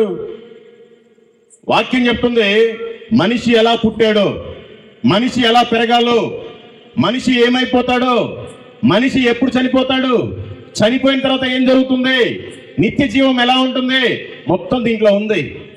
ఇదే తెలుసుకోకుండా నువ్వు క్రైస్తవుడివి, క్రైస్తవురాలు అని చెప్పుకోవడమే డబ్బాది. నిజంగా ఇప్పటికైనా సిగ్గు తెచ్చుకోండి, బుద్ధి తెచ్చుకోండి, క్రమంగా ఉండండి, బైబిల్ చదివి వాక్యానుసారం జీవించండి. చిన్న పిల్లలు, ప్రతి ఇంట్లో పిల్లలు ఉంటారు. వాళ్ళంతా 1వ తరగతి చదువుతున్నారంటే 2వ తరగతికి వెళ్ళాలంటే 1వ తరగతిలో ఉండే హోంవర్క్స్, బుక్స్, ఆ నోట్స్ అన్ని రాయాలి. ఆ తర్వాత వాళ్ళ 2nd క్లాసులో వేస్తారు. నీ జీవితం మొత్తానికి ఒకటే క్లాస్ కదా, ఆ ఒక్క క్లాసు నువ్వు ఎందుకు చదవలేదు? ఇదే చదవకపోతే నువ్వు ఎట్లా వెళ్తావు పరలోకం? పేరుకే క్రైస్తవులాగా బ్రతుకుతున్నారా? నామకార్థంలో ఎందుకుంటున్నారు? దయచేసి ఎవరైతే బైబిల్ చదవకుండా దేవుని వాక్యానుసారం జీవించకుండా ఉంటున్నారో వాళ్ళంతా మేము క్రైస్తవులు ఎక్కడ చెప్పుకోబాకండి. మీలాంటి వాళ్ళ వల్లే దేవుని నామానికి అవమానం, దేవుని నామానికి సిగ్గుకరం, దేవునికి అవమానకరం. దయచేసి మారండి, లేకపోతే దేవుడు మిమ్మల్ని మొత్తుతాడు. ఆల్రెడీ నన్ను మొత్తాడు. 3 కోట్ల రూపాయల నష్టం, 3 వస్తువులు మిగిలాయి. మారాలి. మనమే మారకపోతే ఇంకెవరు మారుతారు? దేవుడు మన కోసమే వచ్చి ఆయన మార్పు చెంది ఇక్కడికి వచ్చాడు భూమి మీదకి. దేవుడే మారి మానవ రూపంలో వచ్చాడు. మనం నిజంగా మన మనసు మార్చుకొని మనం ఎందుకు దేవునికి సాక్షిగా ఉండకూడదు? ఎందుకు దేవుని వాక్యానికి లోబడి బ్రతకూడదు? తెలుసుకోండి, లేకపోతే చాలా కష్టం. సామెతల గ్రంథము 28వ అధ్యాయము 9వ వచనం. బైబిల్ ఉన్న వాళ్ళందరూ చదవండి, ఇప్పటికైనా చదవండి. ధర్మశాస్త్రము వినబడకుండా చెవిని తొలగించుకొని వాని ప్రార్థన హేయము. అర్థమవుతుందండి? ఇప్పటి వరకు మీరు చేసిన ప్రార్థన ఏ ఒక్కటి పరలోకం చేరలేదు. నేను చెప్పట్లేదు, బైబిలే చెప్తుంది. మీరంతా చదవండి. సామెతల గ్రంథము 28వ అధ్యాయము 9వ వచనం మళ్ళీ చదువుతున్నాను, వినండి. ధర్మశాస్త్రము వినబడకుండా చెవిని తొలగించుకొని వాని ప్రార్థన హేయము. నువ్వు బైబిలే చదవకుండా నువ్వు చేసే ప్రార్థన పరలోకానికి వెళ్ళదు. దేవుడు అసలు వినడు కూడా. మరి నాకు చదువు రాదు, మరి నేనేం చేయాలి అంటే, నీకు ఏదైనా బ్యాంకులకు లోన్ ఇస్తున్నారు, ఒక పొదుపు డాక్టర్ ఏదో ఇస్తున్నారు, మీకు రాకపోయినా పక్కన వాళ్ళతో చదివించుకుంటారు, మీ పిల్లలతో రాయించుకుంటారు. మరి అలాంటిది బైబిల్ ఎందుకు చదివించుకోవట్లేదు మీరు? తెలుసుకోండి, మారండి, లేకపోతే చాలా కష్టం. క్రైస్తవులే సిగరెట్లు తాగుతారు, సిగ్గు లేకుండా వైన్ షాప్ దగ్గరికి వెళ్ళి మందు తాగుతారు. ఒక్కొక్కరు మంచి బైబిల్లో మంచి ప్రవక్తల పేర్లు పెట్టుకుంటారు, మంచి భక్తుల పేర్లు పెట్టుకుంటారు. సిగ్గు లేకుండా సీరియల్ చూస్తుంటారు, సినిమాలు చూస్తుంటారు, అక్రమ సంబంధాలు పెట్టుకుంటారు. మీరే వ్యభిచారం చేస్తూ ఉంటారు. ఎంతకాలం చేస్తారు? అది మీ తప్పు కాదు. ఎప్పుడైతే మీ హృదయంలో వాక్యం ఉండదో సాతాను గాడు ఆటోమేటిక్గా వచ్చి మీ హృదయంలోనే నివాసం ఉంటాడు. వాడు ఉంటే నువ్వు సిగరెట్లు మానలేవు, సినిమాలు మానలేవు, వ్యభిచారం మానలేవు, నీ దురలవాటు నువ్వు మానలేవు. ఎప్పుడైతే నీ హృదయంలో వాక్యం ఉంటుందో ఆటోమేటిక్ గా నువ్వు మానేస్తావు, దేవుని సన్నిధిలో సాక్షిగా ఉంటావు. దయచేసి తెలుసుకోండి. మరి అదేంటయ్యా, నా ప్రార్థనే పరలోకం చేరట్లేదంటావు? మరి దేవుడు నా జీవితంలో ఇప్పుడు చాలా మేలు చేశాడు, నా జీవితంలో స్వస్థత చేశాడు, నా జీవితంలో అద్భుతం చేశాడు అని నువ్వు అనుకుంటే నువ్వు మురిగుండలో కాలేసినట్టే. ఇంకా మన భాషలో చెప్పాలంటే పప్పులో కాలేసావు. ఈ భూమి మీద పుట్టిన ప్రతి మానవుడు, ఏ కులమైనా, ఏ మతమైనా, ఏ జాతైనా, ప్రతి ఒక్కరి జీవితంలో అద్భుతాలు చేసేది దేవుడే, ప్రతి ఒక్కరిని స్వస్థపరిచేది దేవుడే. ఆ లెక్కలోనే నిన్ను కూడా బాగు చేశాడు. నువ్వేమో ఆయన కుమార్తె, ఆయన కుమారుడు అని బాగు చేయాలా? ఈ భూమి మీద పుట్టిన ప్రతి మానవుడు ఆయన కుమార్తె, ఆయన కుమారుడే. వాళ్ళ లెక్కలోనే నిన్ను కూడా బాగు చేశాడు, వాళ్ళ లెక్కలోనే నీకు కూడా అద్భుతం చేశాడు. దయచేసి ఇప్పటికైనా మారు. నీ ప్రార్థన వినకపోతే నువ్వు పరలోకం వెళ్ళడం చాలా కష్టం. మీరంతా ప్రార్థన ఎందుకు చేయట్లేదు అంటే, దేవుడి కంటే ఎక్కువ ఇంక దేన్ని ప్రేమిస్తున్నావు. నేను చెప్పట్లా, వాక్యం చెప్తుంది. 2వ తిమోతికి రాసిన పత్రిక 3వ అధ్యాయము 4వ వచనం. ద్రోహులు, మూర్ఖులు, గర్వాంధులు దేవుని కంటే సుఖానుభవం ఎక్కువగా ప్రేమించువారు. మీరు దేవుని వాక్యానికి సమయం ఇవ్వకుండా, దేవుని వాక్యాన్ని చదవకుండా, నీ ఇష్టానుసారం నువ్వు క్రైస్తవురాలివి, క్రైస్తవుడు అని చెప్పుకున్నంత మాత్రాన నువ్వు భక్తిరాలు కాదు, నువ్వు భక్తిపరుడు కాదు. నువ్వు గర్విష్ఠువి, నువ్వు ద్రోహివి, నువ్వు మూర్ఖుడివి. అందుకే నీకు దేవుని వాక్యానికంటే ఎక్కువ వేరే దాన్ని ఇష్టపడుతున్నావు. సినిమాని ఇష్టపడుతున్నావు, సీరియల్ని ఇష్టపడుతున్నావు, చాడీలు చెప్పడం ఇష్టపడుతున్నావు, అబద్ధాలు చెప్పడం ఇష్టపడుతున్నావు, వాళ్ళకి వీళ్ళకి గొడవలు పెట్టే పనిలో ఉన్నావు. నువ్వు క్రైస్తవురాలివి, క్రైస్తవుడు అని చెప్పుకోకు. దయచేసి మారండి. ఆమోసు గ్రంథము 5వ అధ్యాయము 12వ వచనం వాక్యం ఈ విధంగా సెలవిస్తుంది. మీ అపరాధములు విస్తారములైనవి, మీ పాపములు ఘోరమైనవనియు నేను ఎరుగుదును. మీరు అనుకుంటున్నారు నేను చేసే పాపం ఎవరికి తెలియట్లేదులే, నేను చేసే తప్పు ఎవరు చూడట్లేదని మీరు అనుకుంటున్నారు. ఆల్రెడీ దేవుడికి తెలుసంట, ఆయన హెచ్చరిస్తున్నాడు. చూడండి, మీ అపరాధములు విస్తారములైనవనియు మీ పాపములు ఘోరమైనవనియు నేను ఎరుగుదును. తెలుసుకోండి, లేకపోతే చాలా కష్టం. చాలామంది ఇంకా టైం ఉందిలే, బాప్తిసం తీసుకోవడానికి ఇంకా కొంచెం సమయం ఉందిలే, ఇంకా నేను అప్పటి వరకు సిగరెట్లు తాగాలి, అప్పటి వరకు మందు తాగాలి, అప్పటి వరకు వ్యభిచారం చేయాలి, అబద్ధాలు ఆడాలి, బూతులు మాట్లాడాలి, ఇంకా సమయం ఉందిలే అని నువ్వు అనుకుంటున్నావు. సిగరెట్ ఓన్లీ 5 నిమిషాలే పనిచేస్తుంది. క్యాన్సర్ వచ్చి కూర్చుందంటే నీ జీవితం నరకానికి తీసుకెళ్ళిపోద్ది. వ్యభిచారం 10 నిమిషాలే పనిచేస్తుంది. ఏదైనా ప్రాబ్లం అయిందంటే HIV, నిన్ను ఎయిడ్స్, నరకానికి తీసుకెళ్ళిపోద్ది. నువ్వు చేసే తప్పుల వల్ల నీకు నువ్వు పాడైపోవడం కాదు, దేవుడి మందిరాన్ని పాడు చేస్తున్నావు. ఎవరైనా ఇప్పుడు మతోన్మాదులు వచ్చి నూతన యెరూషలేము దేవుని సంఘమని పెట్టుకున్నావు, ఆ తుడిపేసాయి, ఆ సిలువ ఎరగొట్టేసాయి, ఆ లైట్లు పగలగొట్టేసాయి అని చెప్తే మీరంతా ఆగుతారండి? ఎవరు ఆగరు. మరి ఎవడో వచ్చి వాటిని తీసేస్తే నువ్వు ఆగవు. దేవుని ఆలయం నీ హృదయంలోనే ఉంది. ఆయన ఆలయాన్ని నువ్వు ఎన్నిసార్లు పాడు చేస్తున్నావు, ఎన్నిసార్లు కూలగొడుతున్నావు. రోమా సైనికులు యేసు ప్రభు వారికి ఒక్కసారే సిలువేసి బల్లెంతో పొడిచారు. నువ్వు ఎన్నిసార్లు ఆయనకి సిలువేస్తున్నావు, నువ్వు ఎన్నిసార్లు బల్లెంతో పొడుస్తున్నావు.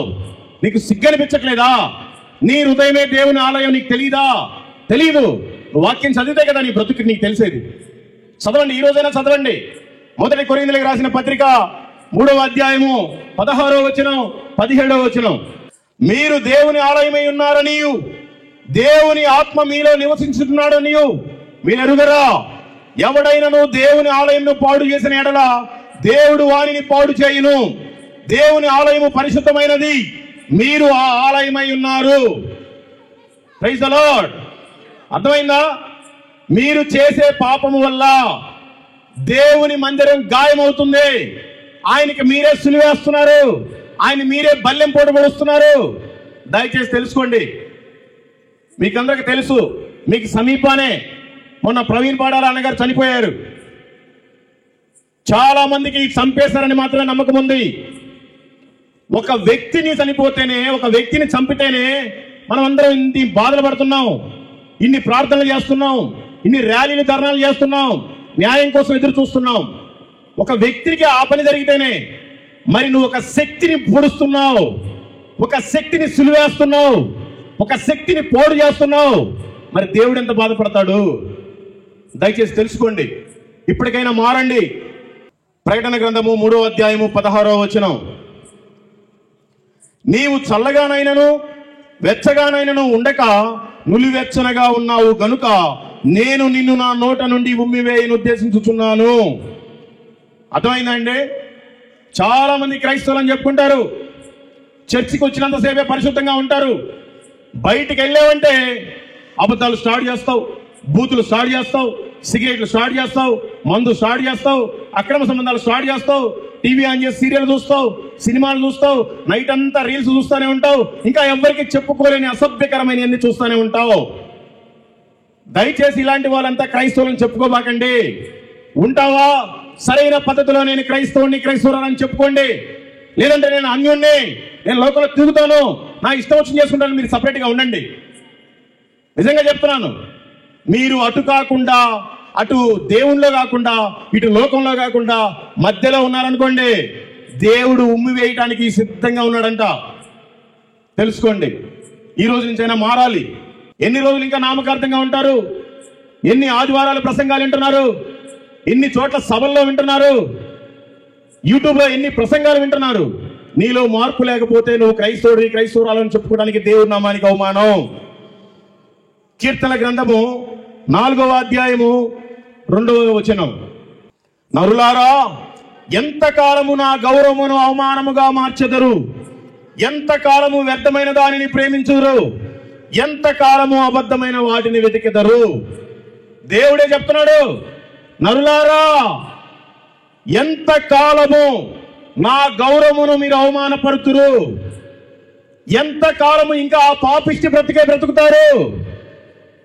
నేను మీకోసం వచ్చి ప్రాణం పెట్టాను, నేను ఎంతకాలం ఎదురు చూడాలి మీరు ఇంకా మారతారని అని వాక్యం సెలవిస్తుంది.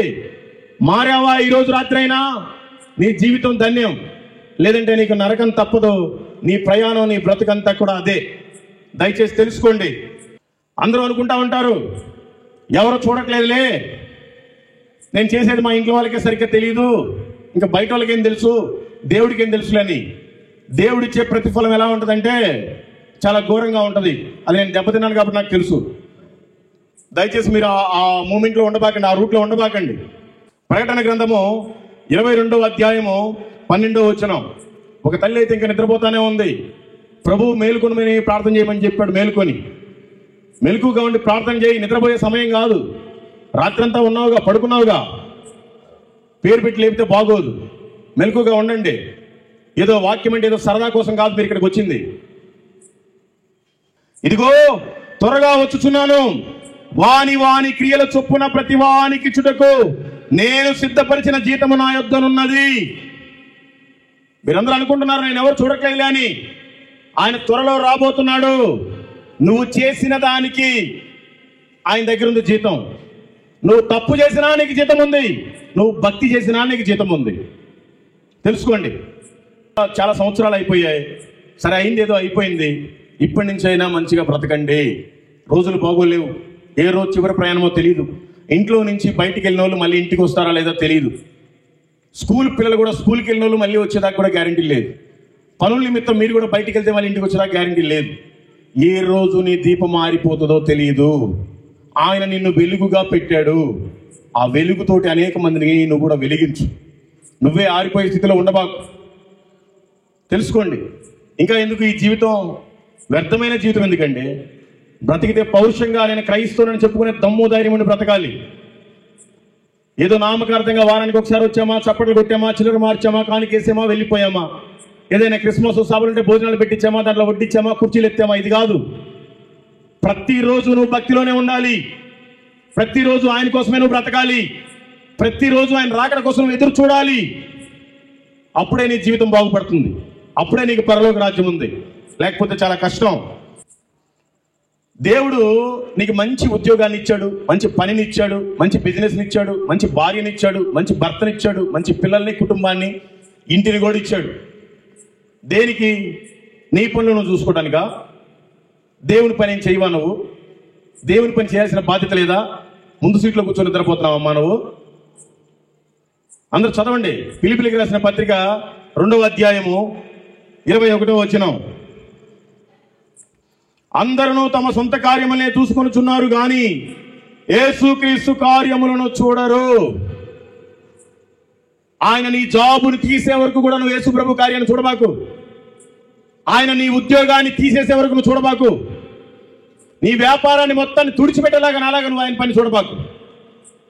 నీ కుటుంబ వ్యవస్థ మొత్తం చిన్న భిన్నమయ్యేదాకా నువ్వు ఆయన పని చూడబాకు. మన పనులు మనం చేసుకోవడం పెద్ద గొప్ప కాదు.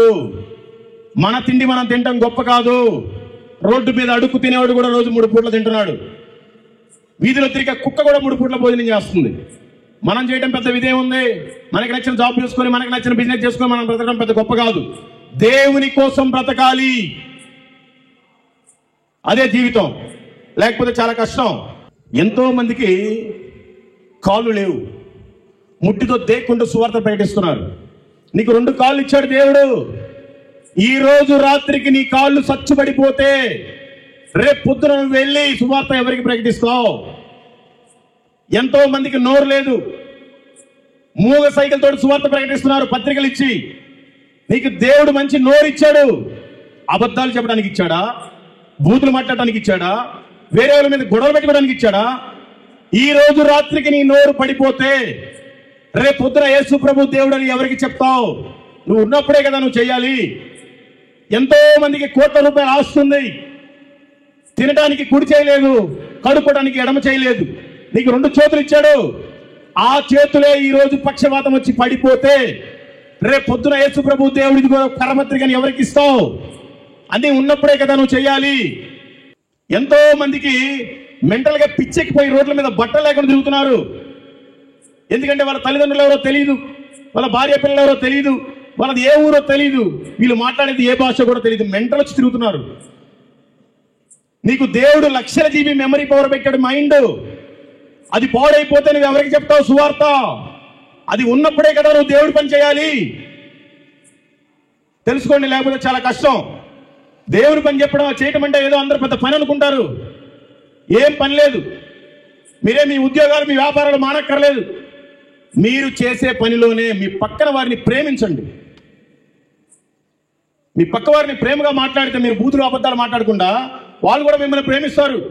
అప్పుడు చెప్పండి, యేసు ప్రభు మంచి దేవుడు, నీది ఏ కులమైనా ఏ మతమైనా మన పాపాల నిమిత్తం ఆయనే భూమి మీదకి వచ్చాడు, 33.5 సంవత్సరాలు ఆయన పరిశుద్ధంగా జీవించాడు, మన కోసం దెబ్బలు తిన్నాడు, మన కోసం సిలువ వేయించుకొని చనిపోయాడు, చనిపోయిన తర్వాత తిరిగి 3వ రోజున లేచాడు. ఈ ప్రపంచంలో ఉండే ఏ దేవి దేవత కూడా ఈ 33 కోట్ల మందిలో చనిపోయి లేచిన వారు లేరు. లేచిన తర్వాత ఆయన అనేక అద్భుతాలు చేశాడు.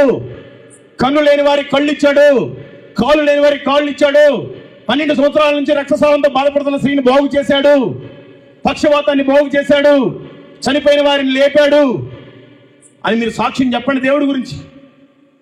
ఎదుటి వారిని ప్రేమిస్తే మీరు సువార్త చెప్పొచ్చు. మీ సాక్ష్యమే ఒక సువార్త. మీకే సాక్ష్యం ఉంటుంది, మీరేం చెప్తారు? మీరే గొడవలు పెట్టుకుంటారు, మీరే లోకాచారాలను పాటిస్తారు, మీరే అన్యుల్లాగా ఉంటున్నారు. మీరు దేవుని సువార్త ఎలా చెప్తారు?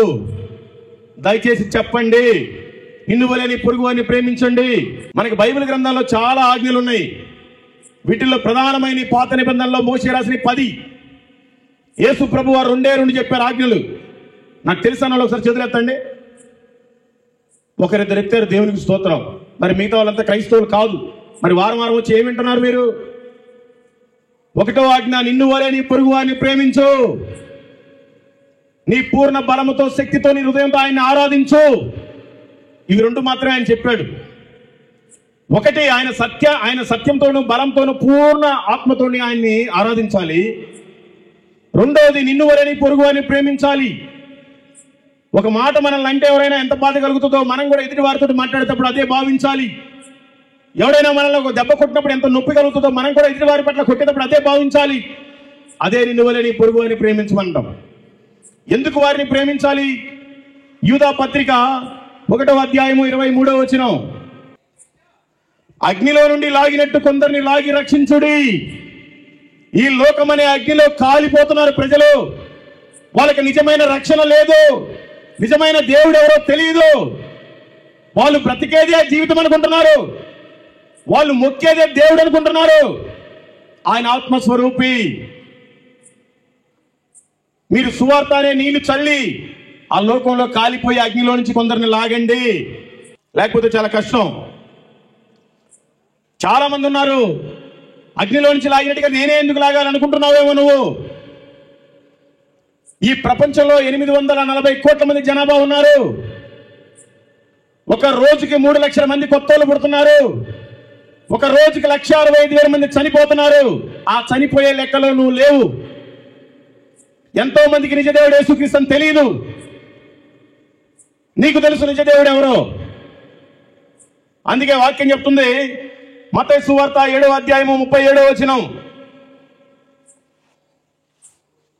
మత్తయి సువార్త 9వ అధ్యాయము 37వ వచనం, కోత విస్తారమే గాని పనివారు కొద్దిగా ఉన్నారు. ఆ కొద్ది మందిలో మనం ఉండాలి. మనం ఉంటే మనం ఎలా రక్షణలోనికి వచ్చామో వారు కూడా రక్షణలోనికి వస్తారు. లేదంటే వాళ్ళు ఇంకా ఆ లోకంలోనే కలిసిపోతారు. దేవుడికి మాత్రం నువ్వు లెక్క చెప్పాలి. నీ ఇంటి పక్కన చనిపోయినా, నీ ఇంటి ఎదురుగా చనిపోయినా, నీ బంధువుల్లో ఎవరైనా చనిపోయినా, నీ మిత్రుల్లో ఎవరైనా చనిపోయినా, నీకు తెలిసిన వాళ్ళు ఎవరైనా చనిపోయినా, ఎవడైనా నరకానికి వెళ్ళాడంటే దేవుడికి నువ్వు లెక్క చెప్పాలి. వాళ్ళ మధ్యలో దేవుడు నిన్ను అందుకే పెట్టాడు. అగ్నిలో నుంచి లాగేట్టుగా లాగడానికి నిన్ను పెట్టాడు. కోత విస్తారంగా ఉంది, పంట కొద్ది మందే కోసేవాళ్ళు ఉన్నారు, కోతగాళ్ళు. ఆ పనివారిలో నువ్వు ఉండాలి, లేకపోతే చాలా కష్టం. మార్కు సువార్త 16వ అధ్యాయము 15వ వచనం, మరియు మీరు సర్వలోకమునకు వెళ్ళి సర్వ సృష్టికి సువార్తని ప్రకటించుడి. అర్థమైన వాళ్ళంతా ఒకసారి హల్లెలూయా చెప్పండి.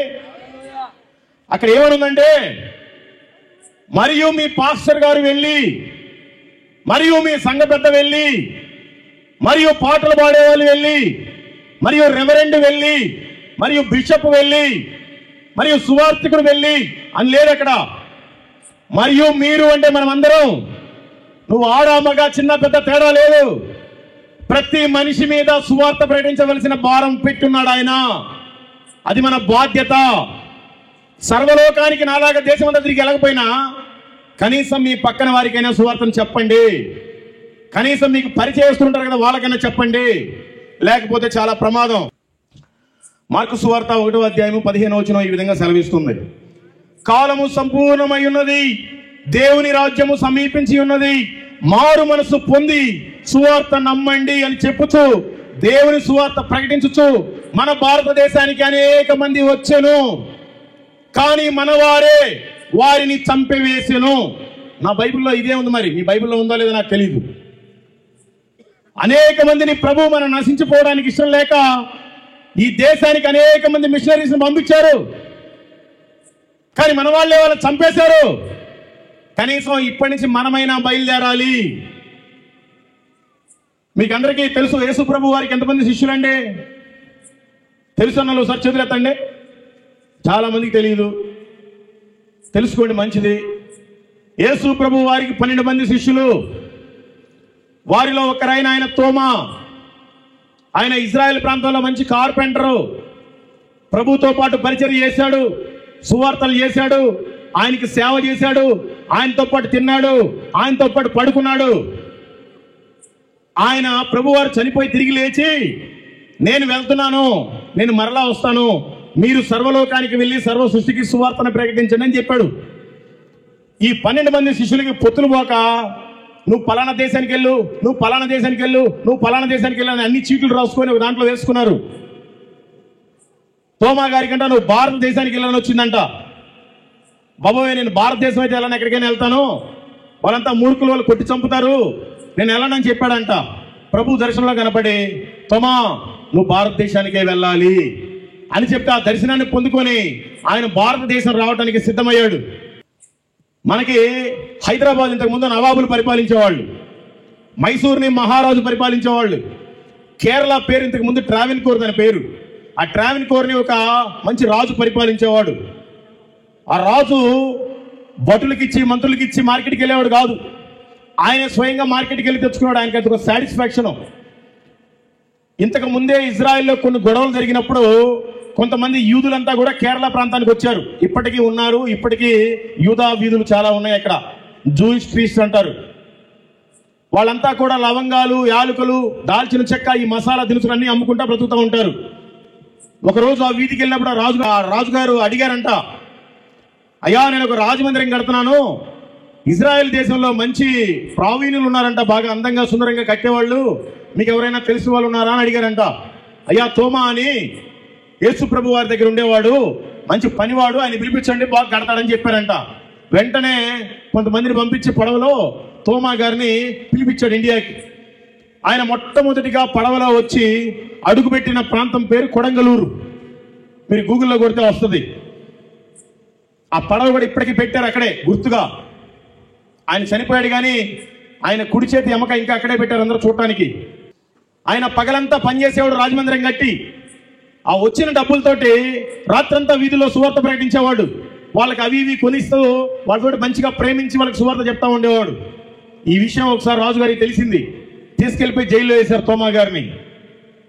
స్వయంగా యేసుక్రీస్తు వారితో పాటు తిన్నాడు, పడుకున్నాడు, పరిచర్య చేశాడు.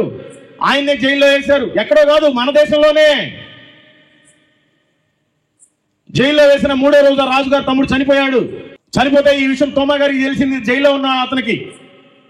ఆ పక్కనే జైలర్ తోటి చెప్తున్నాడు, సార్ మా దేవుడు చాలా గొప్ప దేవుడు, నాకు కొంచెం అవకాశం ఇవ్వండి, నేను ప్రార్థన చేస్తాను, మా దేవుడు రాజుగారు తమ్ముడిని బ్రతికిస్తాడు. ఈ విషయం వాడు ఆ జైలరు రాజుకి చెప్పకుండా మంత్రికి చెప్పాడు. మంత్రికి చెప్తే వచ్చి 4 తొన్నులు దాన్ని మళ్ళీ జైల్లోనే పెట్టాడు. తీరా మొత్తానికి ఆయనకి పాడే గీడే అన్ని వాళ్ళ ఆచారాల ప్రకారం పాడి కట్టి డెడ్ బాడీని తీసుకెళ్తున్నారు, ఏది దహనం చేయడానికి. ఆ జైలు ముందు నుంచే వెళ్ళాలి. జైలు ఇప్పటికీ ఉంది కేరళలో, తోమా గారిని పెట్టిన జైలు. ఆ జైలు ముందు నుంచే వెళ్ళేటప్పుడు పెద్దగా కేకేస్తాడు తోమా గారు, అయ్యా రాజుగారు, నేను దేశం కాని దేశం నుంచి వచ్చాను, నీ సొమ్ము నేను తిన్నాను, నీకు వాస్తవం చెప్పకుండా నేను ఉండలేను. యేసు ప్రభు చనిపోయి 3వ రోజు లేచాడు, ఆయన అనేక మందిని చనిపోయిన వాళ్ళు లేపారు, నేను ప్రార్థన చేస్తాను, నాకు 1 నిమిషం సమయం ఇవ్వు, మా దేవుడు లేపుతాడు అని చెప్పినప్పుడు రాజుగారి హృదయం అంతా చలించిపోయి ఆ రాజుగారు వాళ్ళకి చెప్పారే ఆయన బయటికి తీసుకుంటున్నారు అని తీసుకొచ్చి ప్రార్థన అంతా చేసిన తర్వాత నజరేయుడైన యేసు నామములో లేచును కాకంటే లేచి నుంచున్నాడు. వాళ్ళ తమ్ముడు బ్రతికాడు, చనిపోయినాడు. అది మొదలుకొని మనకు భారతదేశంలో సువార్త చెప్పుకోవడానికి పర్మిషన్ వచ్చింది. వేల సంఘాలు ఉన్నాయి కేరళలో. ప్రపంచ స్థాయికి తగిన చర్చిలు ఉన్నాయి. చాలా అందంగా, చాలా సుందరంగా ఉంటాయి. ఆయన జీవితంలో ఆయన 7.5 మందిరాలు కట్టాడు మన భారతదేశంలో. మీరు గూగుల్లో కొట్టండి ఫస్ట్ చర్చ్ ఇన్ ఇండియా అని వస్తుంది.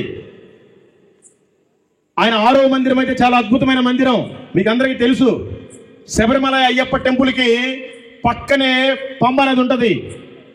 కొండ మీద టెంపుల్ ఉంటుంది, కొండ కింద పంబా నది ఉంటుంది. ఆ పంబా నది ఒడ్డునే ఉంది తోమా గారు కట్టిన 6వ చర్చ్. మీరు నీలెక్కల చర్చ్ అని గూగుల్లో కొట్టండి, అడ్రస్ వస్తుంది. ఆయన ప్రార్థన చేస్తుంటే అదంతా ఫారెస్ట్. ఎలాంటి ఫారెస్ట్ అంటే ఇప్పటికీ మనుషులు ఎవరు వెళ్ళలేరు. నేను 2 సార్లు వెళ్ళొచ్చాను. ఎవరిని పోనివ్వరు. 3 కిలోమీటర్ల దూరంలో చెక్ పోస్ట్. పోయిన వాళ్ళ మళ్ళీ తిరిగి వస్తామో రామో కూడా తెలియదు. భయంకరమైన పులులు, సింహాలు, ఏనుగులు. మనం వెళ్తుంటే రోడ్డు మీదే అన్ని ఆ పేడలు పెట్టుంటాయి. అలాంటి ప్రాంతంలో 2000 సంవత్సరాల క్రితమే మందిరం కట్టాడు ఆయన. ఆయన మందిరం కట్టేటప్పుడు ఏనుగులు ఆ ముద్దులు తీసుకొచ్చి అందించాయి. పులులు, సింహాలు చెట్ల తాట పెక్కొచ్చి ఇచ్చాయి. అప్పుడు ఆయన మందిరం కట్టాడు. ఆయన కళ్ళు మూసుకొని ప్రార్థన చేస్తుంటే సింహాలు, పులులు, ఏనుగులు అన్ని వచ్చి మోకాల మీద సాష్టాంగపడ్డాయి. ఆయన కళ్ళు తెరిచేసరికి షాక్ అయిపోయేవాడు.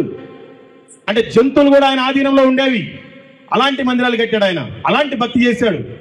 మొత్తానికి కన్యాకుమారి జిల్లాలో తమిళనాడు ప్రాంతంలో ఇప్పుడు కలిసిపోయింది అది. కన్యాకుమారి కూడా ఇంతకుముందు ట్రావెన్కోరే.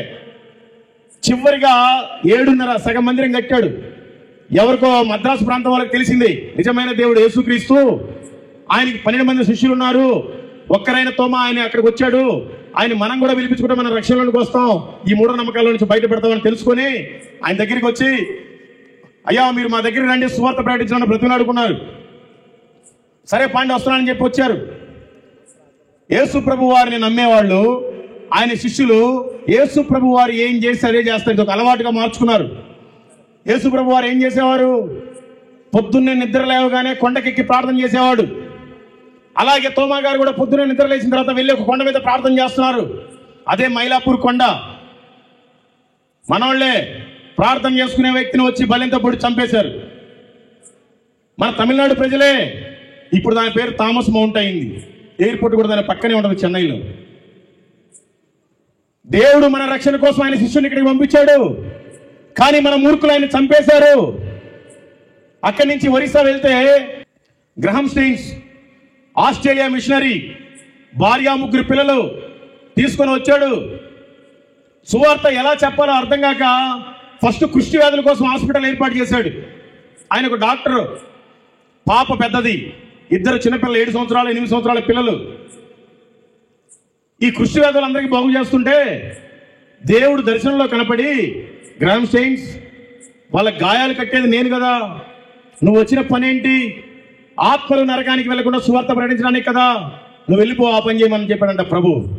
మరి హాస్పిటల్ పెట్టాము, దీన్ని వదిలేస్తే ఎలా అని వాళ్ళ భార్యకి ఆ కూతురికి ఒప్పచెప్పేసి ఆ 2 పిల్లలను తీసుకొని కారులో సువార్తకి వెళ్తా ఉండాడు. అడవి ప్రాంతంలో కొండలకి మెట్టలన్నీ.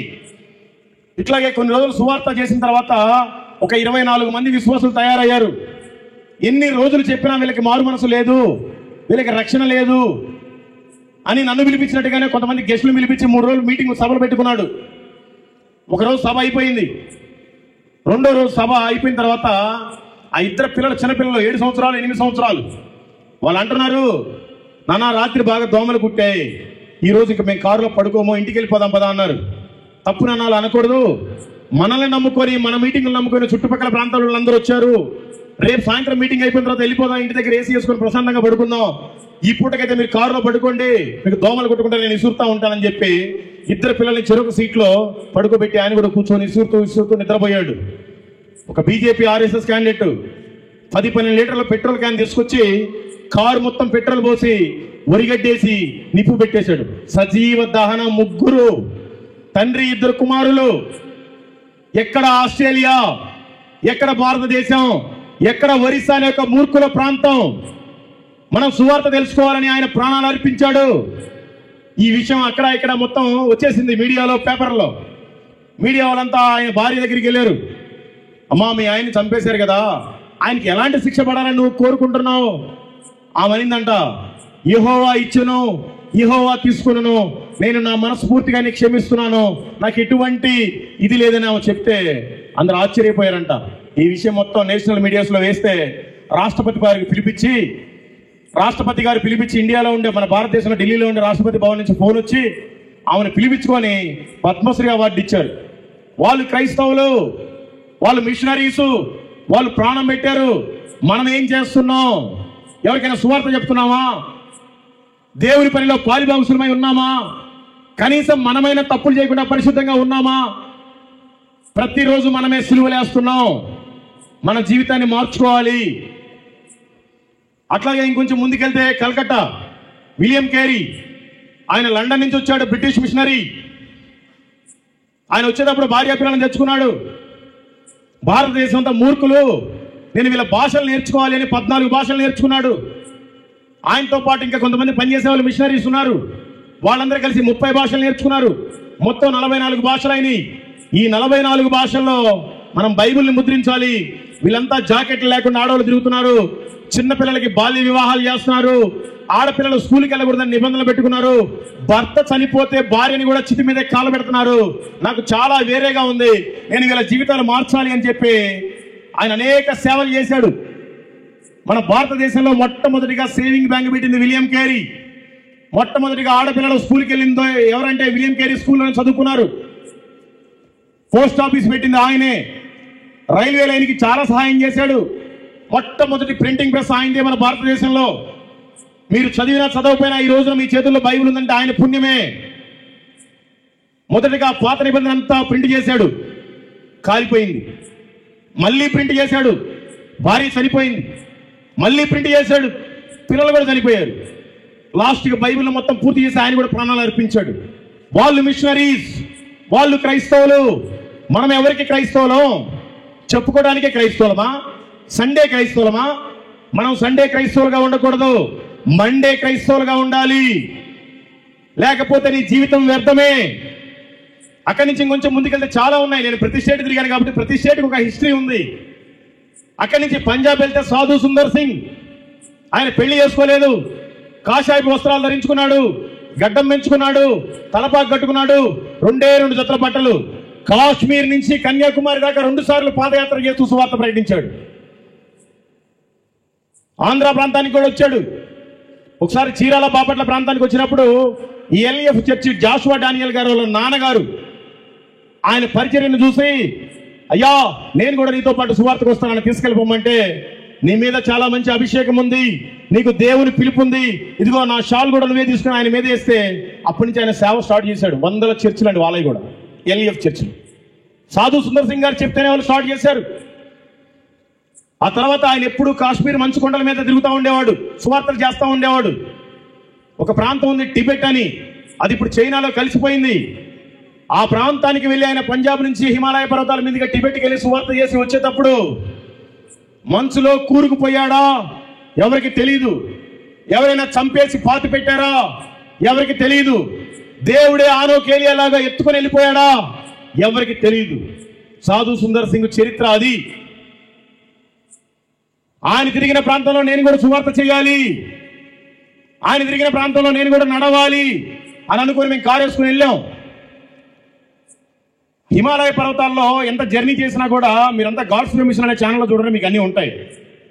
హిమాలయ పర్వతాల్లో ఎంత జర్నీ చేసినా కూడా ఆ పర్వతాలు కరిగి పారే నది ఒకటి ఉంటుంది. ఇటు పక్క జమ్మూ మొదలుకొని ఇటు మళ్ళీ చుట్టూ తిరిగి వచ్చి శ్రీనగర్, లే లడాక్, మళ్ళీ హిమాచల్ ప్రదేశ్ వచ్చేదాకా కూడా నది ఉంటుంది. ఆ నదిలో ఎంతవరకు అయితే చేయి పెడతామో అంతవరకు మొత్తం గడ్డగట్టిపోతుంది బ్లడ్, అంత చల్లగా ఉంటుంది అది. అబ్బో ఆయన అంటే స్నానం చేశాడు, మనమైతే స్నానం చేస్తే చచ్చిపోతాం, కనీసం వంటన్నా చేసుకుని తిందామని అక్కడ ఆపుకుంటే ఆ రైస్ ఉడకడానికి 2 గంటలు పట్టింది. కింద మంట మండుతుంది, పైనుంచి ఆరిపోయింది. మొత్తానికి 2 గంటలకు వంట అయిపోయింది. తింటే ఆ 2 గంటలు నా లంగ్స్ అన్ని పాడైపోయింది. నాకు దగ్గు వచ్చే దానివల్లే 4 నెలలు పట్టింది పూర్తిగా దగ్గు తగ్గడానికి. మరి ఆయన జీవితకాలం ఆయన చేశాడు సువార్త హిమాలయ పర్వతాల్లో. ఆయన ఎంత భక్తుడు. ఆయన చెప్పు లేకుండా సాధు వేషధారంలోనే, అంటే మళ్ళీ వాళ్ళ కులంలో అనుకుంటారని వాళ్ళ కులంతో పాటు వాళ్ళ మతంతో పాటే నడిచాడు ఆయన. చెప్పు లేకుండా హిమాలయ పర్వతాలు ఎక్కుతూ దిగుతూ ఉంటే ఆయన పాదాలన్నీ పగిలిపోయి రక్తం గారిపోయేదంట ఐసుగడ్డల మీద. అలాంటి సువార్త పరిచయం చేశాడు. ఆయన ఒక క్రైస్తవుడు. మనం ఎవరికి క్రైస్తవులం? పేరుకే క్రైస్తవులమా? తెలుసుకోండి, మనం కూడా సువార్త చేయాలి. ఈ భూమి మీద నువ్వేం సంపాదించినా వ్యర్థమే. సువార్త ప్రకటిస్తేనే నీకు లాభం. తెలుసుకోండి. మార్కు సువార్త 16వ అధ్యాయము 16వ వచనం, నమ్మి బాప్తిసం పొందినవాడు రక్షింపబడును. అర్థమైందండి? యేసు ప్రభు దేవుడు అని ఎంతమంది నమ్ముతున్నారండి? ఒకసారి చేతులెత్తండి ఏమనుకోకుండా. Praise the Lord. నేను ఇంకా బాప్తిసం తీసుకోలేదు అన్నోడు ఒకసారి చేతులు ఎత్తండి, సిగ్గుపడకుండా ఎత్తండి, దేవుడు చూస్తున్నాడు. కావాలని మీరు ఎత్తట్లేదు, దేవుడు చూస్తున్నాడు, మీ ఇష్టం. మీరు ఎత్తినా ఎత్తకపోయినా మీకోసం ఒక వాక్యం రాయబడి ఉంది. బాప్తిసం పొందినవాడు రక్షింపబడును. మీరు ఓన్లీ యేసు ప్రభు దేవుడు అని నమ్మితే మీరు రక్షణలోనికి రాలేదు. మీరు బాప్తిసం పొందితేనే రక్షణ పొందుకున్నట్లు వాక్యం క్లియర్ గా చెప్తుంది. నమ్మి బాప్తిసం పొందినవాడు మాత్రమే రక్షింపబడును, నమ్మని వానికి శిక్ష విధింపబడును. దయచేసి ఎవరైతే యేసు ప్రభు దేవుడని నమ్ముకున్నారో వాళ్ళంతా త్వరలో అవసరమైతే రేపు ఆదివారమే బాప్తిసం పొందండి. లేదంటే ఇంకా స్టిల్ నువ్వు వ్యభిచారివే, లేదంటే ఇంకా నువ్వు దొంగవే, లేదంటే ఇంకా నువ్వు త్రాగుబోతువే, లేదంటే ఇంకా నువ్వు పాపివే. ఎవరైతే యేసు ప్రభు దేవుడని నమ్ముతారో వాళ్ళు తప్పనిసరిగా బాప్తిసం పొందండి. అప్పుడే మీరు దేవుడి కుమారుడు, అప్పుడే మీరు దేవుని కుమార్తె. లేదంటే మీరు నామకార్థులే, మీరు లోకంలోనే ఉన్నారు. ఇంకా తెలుసుకోండి, బాప్తిసం తీసుకున్న వాళ్ళంతా ఏం చేయాలి? ఆయన బల్లలో చేయి వేయాలి. నేను బల్ల తీసుకుంటున్నాను అన్న వాళ్ళంతా ఒకసారి చేతులు ఎత్తండి. Praise the Lord. మీరు క్రమం తప్పకుండా మీ సంఘాలలో వారం వారం ఇస్తున్నారా, మీ సంఘాల్లో నెలకొకసారి ఇస్తున్నారా, ఎట్లయినా పర్వాలేదు, కానీ మీరు మాత్రం బల్లలో చేయి అయితే కంపల్సరిగా వెయ్యండి. ఒకవేళ మీరు బల్లా తీసుకొని ఆయన బల్లలో చేయి వేయకపోతే మీరు ఇంకా దొంగలే, మీరు ఇంకా వ్యభిచారులే, మీరు ఇంకా పాపులే. ఎవరు ఏమనుకున్నా నేను భయపడినండి, ఇలాగే మాట్లాడుకుంటాను. పాస్టర్లు పిలిపించినందుకు వాళ్ళు కొనుక్కున్నా నాకు సంబంధం లేదు, ఇది వాస్తవం. మీరు బాప్తిసం తీసుకున్న వాళ్ళు ఖచ్చితంగా మీరు బల్లలో చేయి వేయండి. బల్లలో చేయి వేసే వాళ్ళంతా ఏం చేయాలి? ఇక్కడ రాసి పెట్టింది మొదటి కొరింథీయులకు రాసిన పత్రిక 11వ అధ్యాయము 26వ వచనం, మీరు ఈ రొట్టెను తిని ఈ పాత్రలోనికి త్రాగినప్పుడెల్లా ప్రభువు వచ్చు వరకు ఆయన మరణమును ప్రచురించుదురు. అర్థమైందండి? ఎవరైతే యేసు ప్రభు దేవుడని నమ్ముకుంటారో వాళ్ళు తప్పనిసరిగా బాప్తిసం తీసుకోవాలి. ఎవరైతే బాప్తిసం పొందుతారో తప్పనిసరిగా బలలో చేయి వేయాలి. ఎవరైతే బలలో చేయి వేసి ఆయన రక్తాన్ని, ఆయన శరీరాన్ని తింటున్నారో, తాగుతున్నారో ఆయన మరణాన్ని ప్రకటించాలి. నేను ఆయన మరణాన్ని ప్రకటిస్తున్నాను అన్న వాళ్ళు ఒకసారి చేతులెత్తండి. ఒకరిద్దరు తప్ప ఎవ్వరెత్తట్లా. దేవుడు మిమ్మల్ని దీవించును కాక. ఆమెనైతే అందరూ చెప్పారు. ఆమెను అందరికీ కాదు, ఓన్లీ చేతులెత్తిన వాళ్ళకి. నువ్వు బల్లా తీసుకొని కూడా ఆయన మరణాన్ని ప్రకటించట్లేదు అంటే నువ్వు ఇంకా వ్యభిచారివే, నువ్వు ఇంకా పాపివే, నువ్వు ఇంకా దొంగవే, నువ్వు ఇంకా త్రాగుబోతువే, నువ్వు ఇంకా యెజబేలు స్త్రీవే. తెలుసుకోండి, ఖచ్చితంగా ఆయన బలలో చేయి వేసే వాళ్ళు ఆయన మరణాన్ని ప్రకటించాలి. ఆయన బలలో చేయి వేయని వాళ్ళు అసలు ప్రకటించకపోయినా పర్వాలేదు, ఎందుకంటే వాళ్ళు కూడా ఆల్రెడీ లోకంలోనే ఉన్నారు, నరకం వేచ్చే వాళ్ళు కూడా. వాళ్ళకే సరైన సాక్ష్యం లేదు, వాళ్ళు పోయి ఇంక సువార్త ఏం చెప్తారు? చెప్పక్కర్లేదు. ముందు మీరు మారండి. మీరు అనుకోవచ్చు, ఏంటయ్యా ఇంత పచ్చిగా బూతులు మాట్లాడుతున్నావు, దొంగలు వ్యభిచారులు అని. సువార్త ప్రకటించేది మేము కాదు కదా, మేమేదో విశ్వాసం, మా పనులు మేము చేసుకుంటాం, మా ఉద్యోగాలు మేము చేసుకుంటాం, ఆదివారం వస్తాం, మేము చప్పట్లు కొడతాం, కానుకలు అర్పిస్తాం, ప్రభు సన్నిధిలో గడుపుతాం, ఆ రోజున మేమేం పని కూడా చెయ్యం, దేవుని కోసమే అర్పించుకుంటాం అని మీరు అనుకోవచ్చు. సువార్త ప్రకటించేది ఎవరు?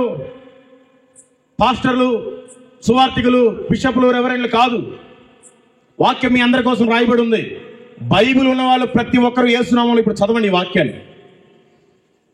మొదటి దినవృత్తాంతములు 16వ అధ్యాయము 23వ వచనం, సర్వభూజనులారా యెహోవాను సన్నుతించుడి, అనుదినము ఆయన రక్షణను ప్రకటించుడి. అర్థమైందండి? ఇక్కడ ఓ రెవరెండ్లారా అని లేదు, బిషపులారా లేదు, పాస్టర్లారా లేదు, సువార్తికులారా లేదు, సంఘ పెద్దలారా లేరు. సర్వభూజనులారా, నువ్వు మానవుడివి అయితే చాలు, అనుదినము ఆయన రక్షణ ప్రకటించాలంట. ఒకవేళ నీకు రోజంతా చేయటం కుదరదేమో, దేవుడు నీకు 3 పూట్ల భోజనం పెడుతున్నాడు, కనీసం ఒక్క పూటైనా సువార్త ప్రకటించు, కనీసం ఒక్కరికైనా సువార్తను ప్రకటించు. ఆ ఒక్కరికి కూడా నువ్వు సువార్త ప్రకటించకపోతే నువ్వు ఇంకా వ్యభిచారివే, నీవింకా దొంగవే, నీవింకా పాపివే. నీ వల్ల దేవుని నామానికి ఎటువంటి ఉపయోగం లేదు. ఆయన నామానికి నువ్వే చెడ్డ పేరు, ఆయన నామానికి అవమానం. దయచేసి తెలుసుకోండి. మీరు అన్ని విషయాల్లో సరిగ్గా ఉన్నారు. మీరు టయానికి వస్తారు, పాటలు పాడతారు, చర్చిలో పరిచర్య చేస్తారు, దైవజనుని ప్రేమిస్తారు, వాక్యానుసారం జీవిస్తున్నారు. కానీ ఒక్క విషయంలో దేంట్లో మీరు తప్పు చేసినా అన్ని చేసిన ఆజ్ఞలన్నీ పోయినట్టే. నేను చెప్పట్లా. యాకోబు పత్రిక 2వ అధ్యాయము 10వ వచనం, అన్ని ఆజ్ఞలు పాటించి ఒక్క ఆజ్ఞ పాటించకపోయినా కూడా మిగతా ఆజ్ఞల్లో కూడా మీరు అపరాధులైపోయారు అని వాక్యం చెప్తుంది. దయచేసి మీరు ఆజ్ఞల్ని పాటించండి, మితిమీరబాకండి. అవునయ్యా నాకు కుదరదు, నేను సువార్త ప్రకటించలేను, నాకు వీలు కాదు అని నువ్వు మానేసావనుకో, సువార్త మానేస్తే ఏం జరుగుతుందో కూడా రాసిపెట్టిండ్రు అక్కడ. చదవండి. మార్కు సువార్త 9వ అధ్యాయము 48వ వచనం, నరకమున వారి పురుగు చావదు, అగ్ని ఆరదు. ప్రతిరోజు 165,000 మంది చనిపోతున్నారు. నువ్వు సువార్త ప్రకటించకపోవడం వల్ల వాళ్ళంతా నరకానికే వెళ్ళిపోతున్నారు. నరకంలో ఎవరున్నారో మీరు ఈరోజు తెలుసుకోవాలి.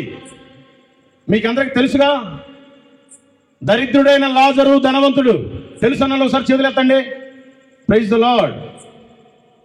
ఈ ధనవంతుడు బహుగా సుఖిస్తూ ఉండేవాడు, మంచి సౌండ్ పార్టీ, కోటాను కోటీశ్వరుడు, దేవుడే ఆశీర్వదించాడు. ఆ ధనవంతుడు తిని ఆ మిగిలిన రొట్టె ముక్కల్ని, అన్నం మెచ్చుకొని ఆ ఎముకల్ని కిందేస్తూ ఉండేవాడు.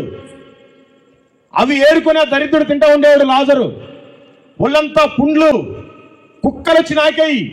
ఎవడు మనుషులు ఆయన వైపు చూసేవాళ్ళు కాదు, భయంకరమైన అవతారం ఉండేది. ఇద్దరు ఒక రోజున చనిపోయారు.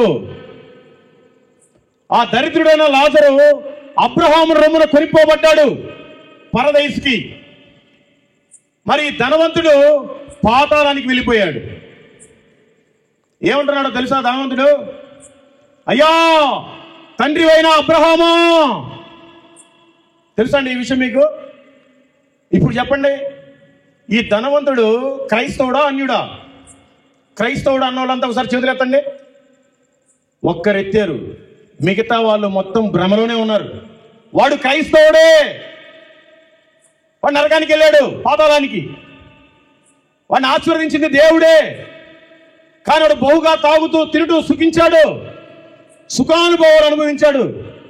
వాడు క్రైస్తవుడు కాకపోతే విశ్వాసులందరికీ తండ్రి అబ్రహాం అన్న సంగతి అతనికి తెలియదు. అయ్యా తండ్రి అయిన అబ్రహామా, నేను ఈ పాతాళంలో యాతన పడలేకపోతున్నానయ్యా, ఆ దరిద్రుడిని ఒకసారి పంపించు, ఆ చిటికిన వేలు ఒక్కసారి ముంచి నా నాలుక మీద వేస్తే నేను బ్రతుకుతానయ్యా అంటున్నాడు. కుదరదు.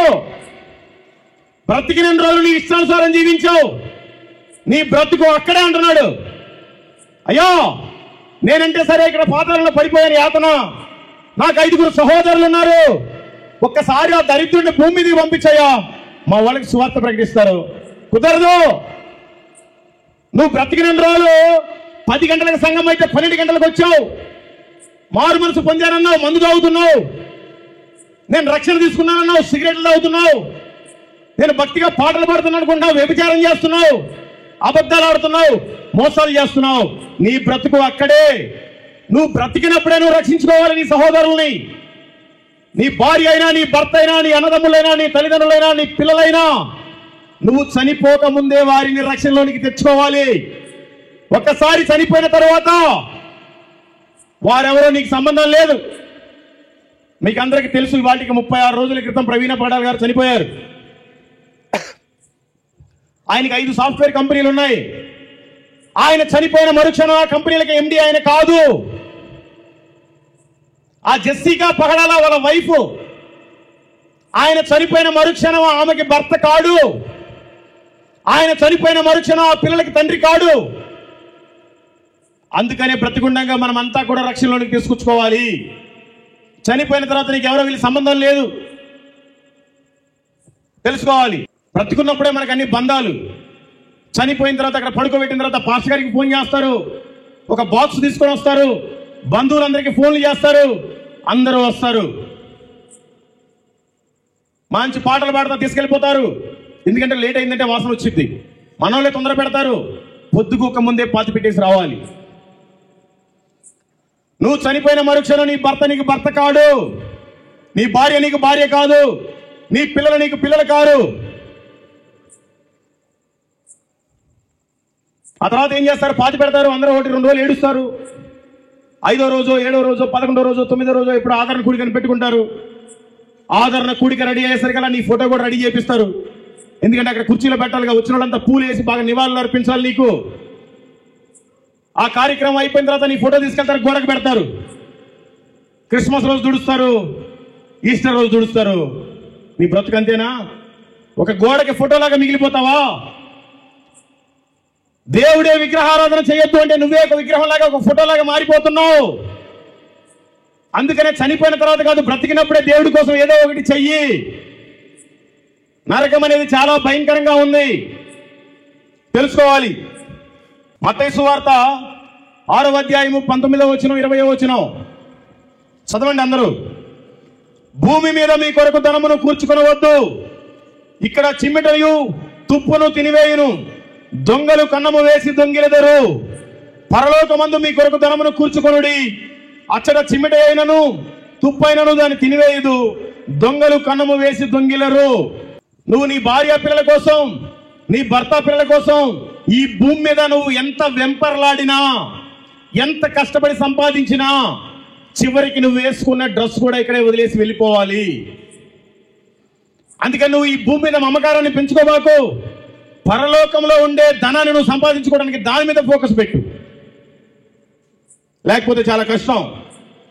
ఈ మధ్యకాలంలో బ్యాంకాక్లో, థాయిలాండ్లో భూకంపం వచ్చింది, మయన్మార్లో భూకంపం వచ్చింది. పెద్ద పెద్ద బిల్డింగ్లన్నీ పడిపోయాయి. ఆ బిల్డింగ్లన్నీ ఎవరు కట్టుకున్నారు తెలియదు, దాని కిందనే పడి చనిపోయాడు. వాళ్ళ భార్య పిల్లంతా ఏమైపోవాలి? అందుకని మనం బ్రతికినప్పుడు ఏదైనా చేసుకోవాలి, చనిపోయిన తర్వాత ఏమీ రాదు. ఇక డబ్బు సంపాదించుకుంటే ఏం చేస్తారు? వాటితోటి ఒక మంచి స్థలాన్ని కొంటారు, ఒక మంచి బిల్డింగ్ కట్టుకుంటారు, కూతురికి కొడుక్కి మంచి ఘనంగా పెళ్లిళ్ళు చేసుకుంటారు. నువ్వు చనిపోయిన తర్వాత వాళ్ళంతా ఏమైపోతారో కూడా నీకు తెలియదు. మనకి స్థలం ఈ రాజమండ్రి ప్రాంతంలో, రాజానగరం ప్రాంతంలో ఉన్నా లేకపోయినా పరలోకంలో స్థలం ఉండాలి. మీకు అందరికీ తెలుసా పరలోకంలో మనందరికీ స్థలం ఉందని? ఉందన్న వాళ్ళు ఒకసారి చేతులు ఎత్తండి. వాక్యం ఏం దొరుకు చదవలేదు, నీకు స్థలం ఎట్లుంటది? అయినా ఉంది, ఇప్పటికైనా మారితే. యోహాను సువార్త 14వ అధ్యాయము 2వ వచనం, నా తండ్రి ఇంట అనేక నివాసములు కలవు, లేని ఎడల మీతో చెప్పుదును. ఒకసారి చూడండి. యేసు ప్రభు వారు ఈ భూమి మీదకి వచ్చి 33.5 సంవత్సరాలు బ్రతికాడు. ఆయన రేపు పొద్దున ఇంకా సిలువ అయిపోతున్నారు. ఈ శిష్యులంతా వెళ్ళి, ప్రభువా మాతో పాటు తిన్నావు, మాతో పాటు పడుకున్నావు, మనమంతా కలిసి సువార్త చేశాం, అనేక అద్భుతాలు చేశాం, మమ్మల్ని వదిలేసి వెళ్ళిపోతున్నావయ్యా, నువ్వు ఎక్కడికి వెళ్ళిపోతున్నావు ప్రభా అని అడుగుతున్నారు శిష్యులంతా. ఆయన అంటున్నాడు, నా తండ్రి ఇంట అనేక నివాసములు కలవు, లేని ఎడల మీకు చెప్పుదును. అంటే నేను అబద్ధం చెప్పట్లేదు, నిజమే చెప్తున్నా. మనందరికి స్థలాలు అక్కడ ఉన్నాయని చెప్తున్నాడు ఆయన. చూడండి, మీకు స్థలము సిద్ధపరచ వెలుచున్నాను, నేను వెళ్ళి మీకు స్థలము సిద్ధపరిచిన ఎడల నేనుండు స్థలములో మీరును ఉండులాగున మరలా వచ్చి నా యొద్ద నుండి మిమ్మల్ని తీసుకుని పోవుదును. నేను వెలుచున్న స్థలమునకు మార్గము మీకు తెలియనని చెప్పాను. అర్థమైందండి? మనకి స్థలం అక్కడ ఉండాలి. అక్కడ ఉంది, నువ్వు మారు మనసు పొంది ఆయనకి నిజాయితీగా ఉంటే. మరి అక్కడ స్థలం కావాలంటే మనం ఇక్కడ ఏం చేయాలి? అది కూడా రాసి పెట్టే ఉన్నాడు దేవుడు ఇక్కడ. చదవండి. యోహాను సువార్త 9వ అధ్యాయము 4వ వచనం, పగలున్నంత వరకు నన్ను పంపిన వాని క్రియలు మనము చేయుచుండవలెను, రాత్రి వచ్చుచున్నది, అప్పుడెవ్వడును పని చేయలేడు. చాలా మంది చదువుకున్న వాళ్ళంతా వెనకాల ఉన్నారు బ్రదర్స్. మన భారతదేశంలో చాలా రాష్ట్రాలు, చాలా కేంద్రపాలిత ప్రాంతాలు ఉన్నాయి. ఇప్పుడు ఓన్లీ మన సౌత్ ఇండియాలో రాత్రి, మీకు తెలుసా? పగలనుకోండి ఇప్పుడు ఓన్లీ మన సౌత్ ఇండియాలో, మన ఆంధ్రప్రదేశ్, తెలంగాణ, తమిళనాడు, కేరళ, కర్ణాటకలో మాత్రమే పగలు. మనకి ఇక్కడ పగలుంటే మిగతా మిగిలిన రాష్ట్రాలంతా చీకటి ఉందో తెలుసా మీకు ఈ విషయం? తెలుసా? వాళ్ళు ఒకసారి చేతులు ఎత్తండి. ఒక్కరు ఎత్తట్లా. ఏమ్మా, మనకి పగలైతే వాళ్ళకి రాత్రి అవుద్దా? ఎందుకు ఎత్తావు నువ్వు చెయ్యి? ఉత్తరప్రదేశ్, మధ్యప్రదేశ్, గుజరాత్, హిమాచల్ ప్రదేశ్, ఒరిస్సా, ఛత్తీస్గఢ్లో యేసు ప్రభు దేవుడు అని చెప్పి ఒక కరపత్రిక ఇస్తే తీసుకెళ్లిపోయి జైల్లో వేస్తున్నారు. రేప్ చేసినోడికి బెయిల్ ఇస్తున్నారు. మనిషిని చంపి మర్డర్ చేసేవాడికి బెయిల్ ఇస్తున్నారు. సువార్త పత్రిక ఇస్తే వాడికి నాన్ బెయిలబుల్ వారెంట్. సంవత్సరాల తరబడి జైల్లో మగ్గుతున్నారు. వాళ్ళందరూ చీకట్లో ఉన్నారు. ఇప్పుడు మనం వెలుగులో ఉన్నాం, పగల్లో ఉన్నాం. పగలంతా ఆయన పని చేయాలి. పగలంతా ఆయన పని చేయకపోతే రాత్రి రాబోతుంది. అలాంటి చీకటి రోజులే మనకు కూడా. ఆల్రెడీ ప్రవీణ్ పగడాల గారితో స్టార్ట్ అయిపోయింది.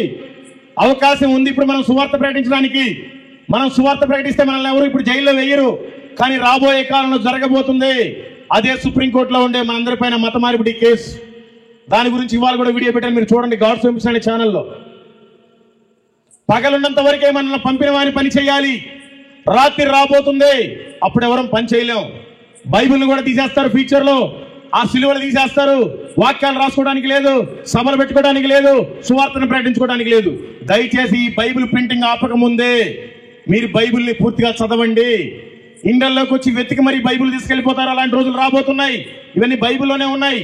ఆ వాక్యాన్ని మన హృదయంలో భద్రపరచుకోవాలి.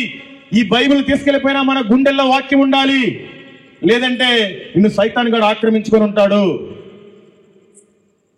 అయ్యా, నాకు ఆ పగలొద్దు, ఆ రాత్రి వద్దు, నేను అబద్ధాలు ఆడను, బూతులు మాట్లాడను, కష్టపడుతున్నాను, నా పని నేను చేసుకుంటున్నాను, నాకు వచ్చే రాబడిలో నేను దశంభాగం ఇచ్చుకుంటున్నాను, నేను దైవజనుడికి లోబడి బ్రతుకుతున్నాను, నేను చర్చిలో నాకు చేతనైన పరిచర్య కనీసం అవసరమైతే ఊడుస్తున్నాను, నేను సువార్త ప్రకటించలేనని నువ్వు అనుకుంటున్నావేమో.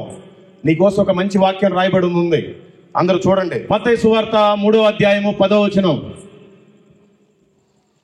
ఇప్పుడే గొడ్డలి చెట్ల వేరున ఉంచబడి ఉన్నది గనుక మంచి ఫలము ఫలించని ప్రతి చెట్టును నరకబడి అగ్నిలో వేయబడును.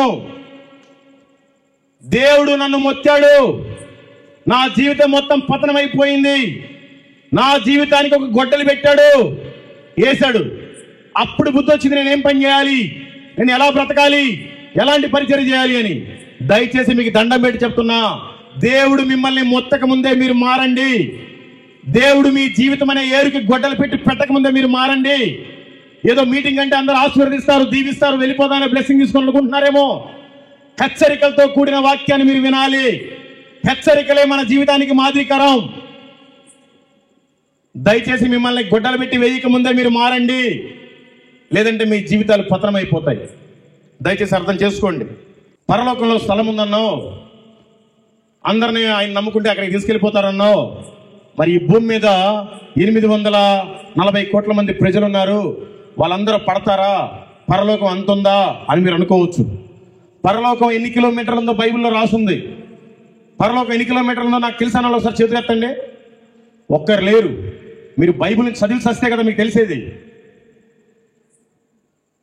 మన భూమి ఉన్నంత విశాలంగా లేదు పరలోకం, చాలా చిన్నది.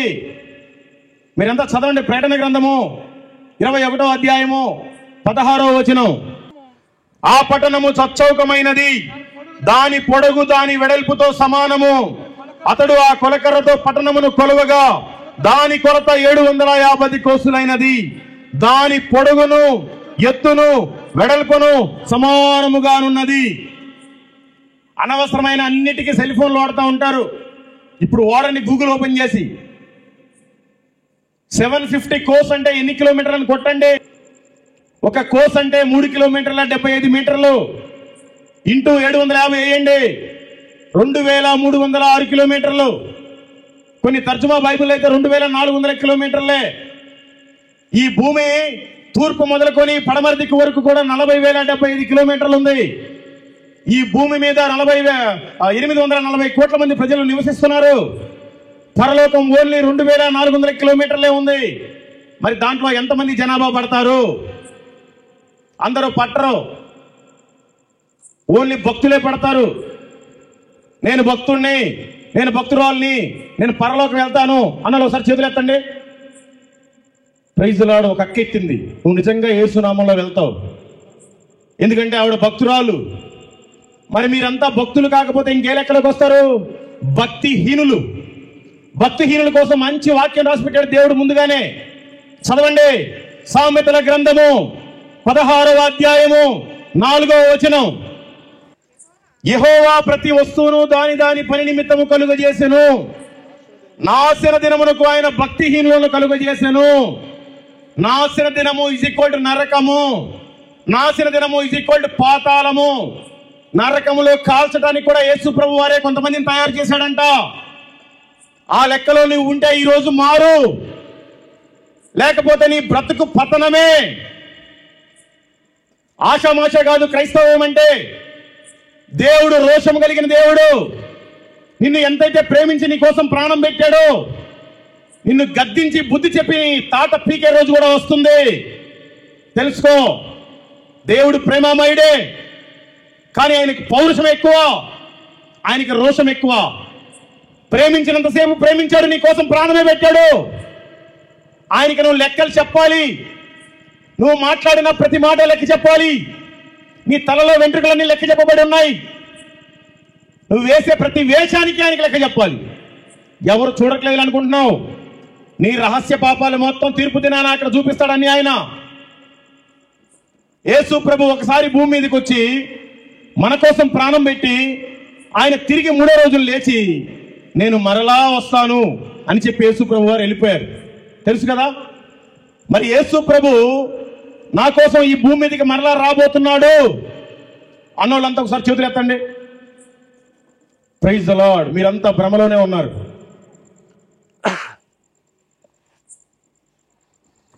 యేసు ప్రభు వారు రెండోసారి భూమి మీదకి రాడు. యేసు ప్రభు వారు 2 సార్లు వస్తారు.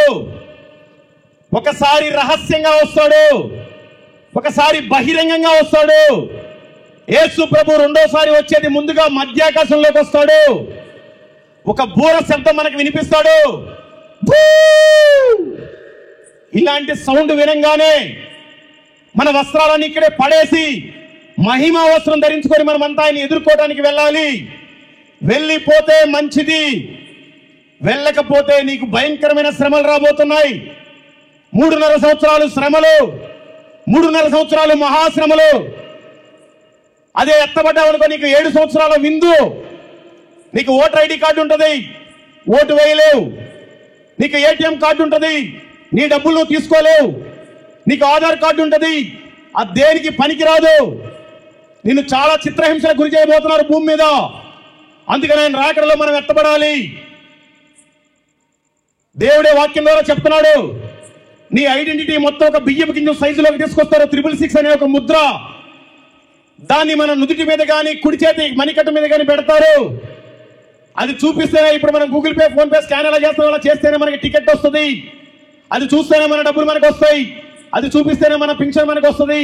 అది చూపిస్తేనే మన రేషన్ మనకు వస్తుంది. అది చూపిస్తేనే మనం ఎక్కడికైనా ప్రయాణం చేయగలం. బైబిల్ గ్రంథం చెప్తుంది ఆ ముద్ర నువ్వు వేయించుకోవద్దు అని చెప్తుంది. ఆ ముద్ర వేయించుకుంటే నీకు పరలోకంలో అవకాశం లేదు. ఆ ముద్ర వేయించుకోకపోతే ఈ భూమి మీద బ్రతకలేవు. అలాంటి భ్రష్టు పట్టిన రోజులు రాబోతున్నాయి. దయచేసి మీరంతా భక్తిగా ఉండండి. ఆయన రాకడలో ఎత్తబడండి. 7 సంవత్సరాల గొర్రెపిల్ల విందు. మన ఇంట్లో మన పాపదో, బాబుదో, తమ్ముడిదో, చెల్లిదో పెళ్ళైతే మన బంధుమిత్రులందరికీ కార్డులు పంచడానికి వెళ్తాం. వేరే ఊరికి వెళ్తాం. కొంచెం లేట్ అయిందనుకోండి, వాళ్ళు భోజనం పెడతారు. ఇంకా కొంచెం చీకటి అయిందనుకోండి, పర్వాలేదు పడుకో, రేపు పొద్దున వెళ్దు కానీ అంటారు. పడుకుంటాం. తెల్లారిద్ది, లేచి మన ఇంటికి మనం రావాలి. మనం పరలోకం నుండి వచ్చి ఎన్ని సంవత్సరాలు అయింది? ఇంకా మీకు మీ ఇంటికి వెళ్దామని లేదా? ఇంకా ఈ పాపిష్టి భూమి మీద ఎన్ని రోజులు బ్రతుకుతావు? నిన్ను సరిగ్గా బ్రతకనివ్వరు. నిన్ను హింస పెడతారు, చంపుతారు. నీ డబ్బులు నీకు ఇవ్వరు. నీకు వాల్యూ ఉండదు. నీ ఆడపిల్లల్ని రోడ్ల మీద బట్టలు లేకుండా తిప్పుతారు. నీ ఇంటిని పెట్రోల్ పోసి కాలబెడతారు.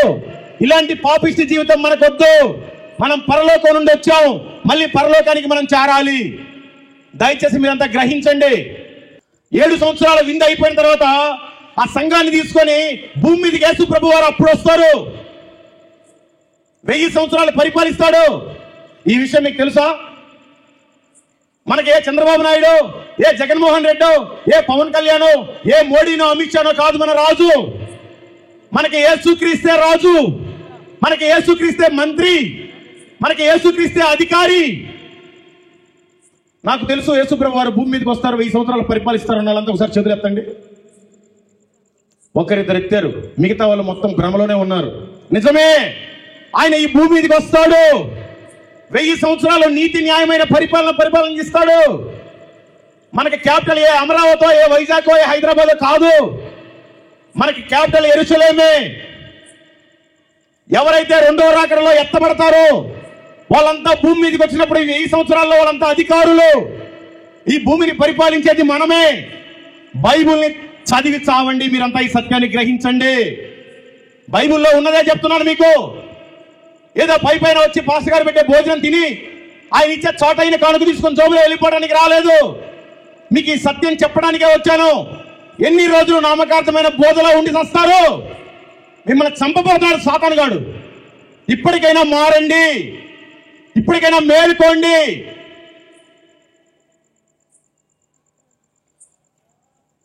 రెండోసారి భూమి మీదకి వచ్చి 1000 సంవత్సరాలు పరిపాలించిన తర్వాత ఈ భూమిని మొత్తాన్ని పాడు చేసి చాపను చుట్టేట్టుగా చుట్టి అగ్నిగంధకాలతో వేస్తాడు, సాతానుగాన్ని బంధిస్తాడు. ఆ తర్వాత మనల్ని మొత్తాన్ని తీసుకొని పరలోకానికి వెళ్తాడు. పరలోకం వెళ్ళిన తర్వాత కూడా డైరెక్ట్ గా పరలోకం లోపల పెట్టడు. ఇప్పుడు చనిపోయిన వాళ్ళంతా కూడా ఎవరు పరలోకానికి వెళ్ళలేదు. పరలోకం ఇంకా తాళం వేయబడే ఉంది, నరకం కూడా ఇంకా తాళం వేయబడే ఉంది. నరకం వేరు, పాతాళం వేరు, పరలోకం వేరు, పరదైసు వేరు. ఇప్పుడు చనిపోయిన వాళ్ళంతా, మన పెద్దోళ్ళంతా పరదైసులోనే ఉన్నారు. ఆయన రాకడలో వాళ్ళు కూడా ఎత్తబడతారు, సమాజం తెరవబడి.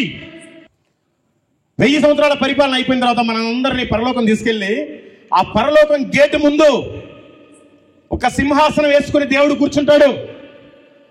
ఆయన కుడి పార్శ్వం మీద యేసు ప్రభు వారు కూర్చుంటాడు. ఆడవాళ్ళంతా ఓ పక్క ఉంటారు, మగవాళ్ళంతా ఓ పక్క ఉంటారు. చాలా మంది సరైన క్రైస్తవ జీవితం ఉండదు, భక్తి జీవితం ఉండదు. బైబిల్లో ఉండే గొప్ప గొప్ప పేర్లు, ప్రవక్తల పేర్లు, భక్తుల పేర్లు పెట్టుకుని ఉంటారు. రే దేవతలతో చెప్తాడు దేవుడు, రే పలానా ఎస్తేరమ్మని తీసుకుని రా. ఎస్తేరంటే ఆ ఎస్తేరు కాదు, మన ఎస్తేరు. నువ్వు పాపంలో కూరుకుపోయి నరకానికి వెళ్ళిపోవడం నాకు ఇష్టం లేక నా కుమారుణ్ణి భూమి మీదకి నీ కోసం పంపించా.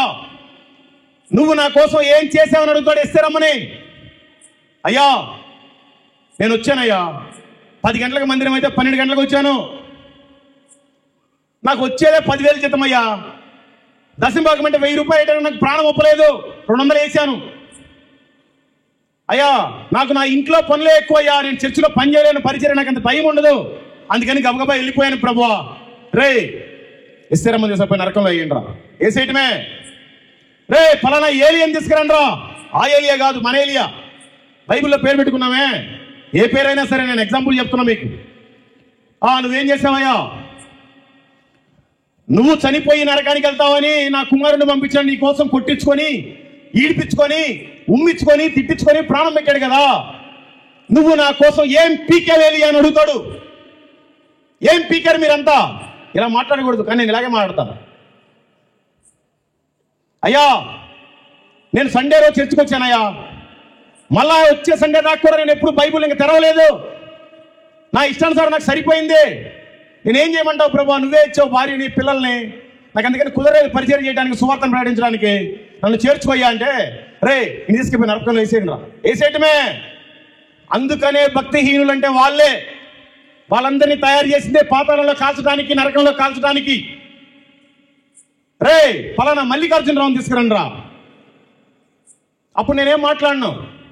దేవుడు అడుగుతాడు, అరే మల్లికార్జున్, నీకోసం నా కుమారుని పంపించాను కదా, నీకోసం ప్రాణం పెట్టాడు కదా, నువ్వేం చేసావు? నేనేం మాట్లాడను. అప్పుడు యేసు ప్రభు వారు తండ్రి కుడిపార్శ్వం మీద నుంచి లేచి నిలబడి, తండ్రి తండ్రి వీడు అబద్ధికుడు, ఇప్పుడు మాత్రం అన్నీ వదిలేసుకొని పెట్రోల్ బంకులో పడుకుంటూ ఊరూరు తిరిగి సువార్తను ప్రకటిస్తున్నాడు.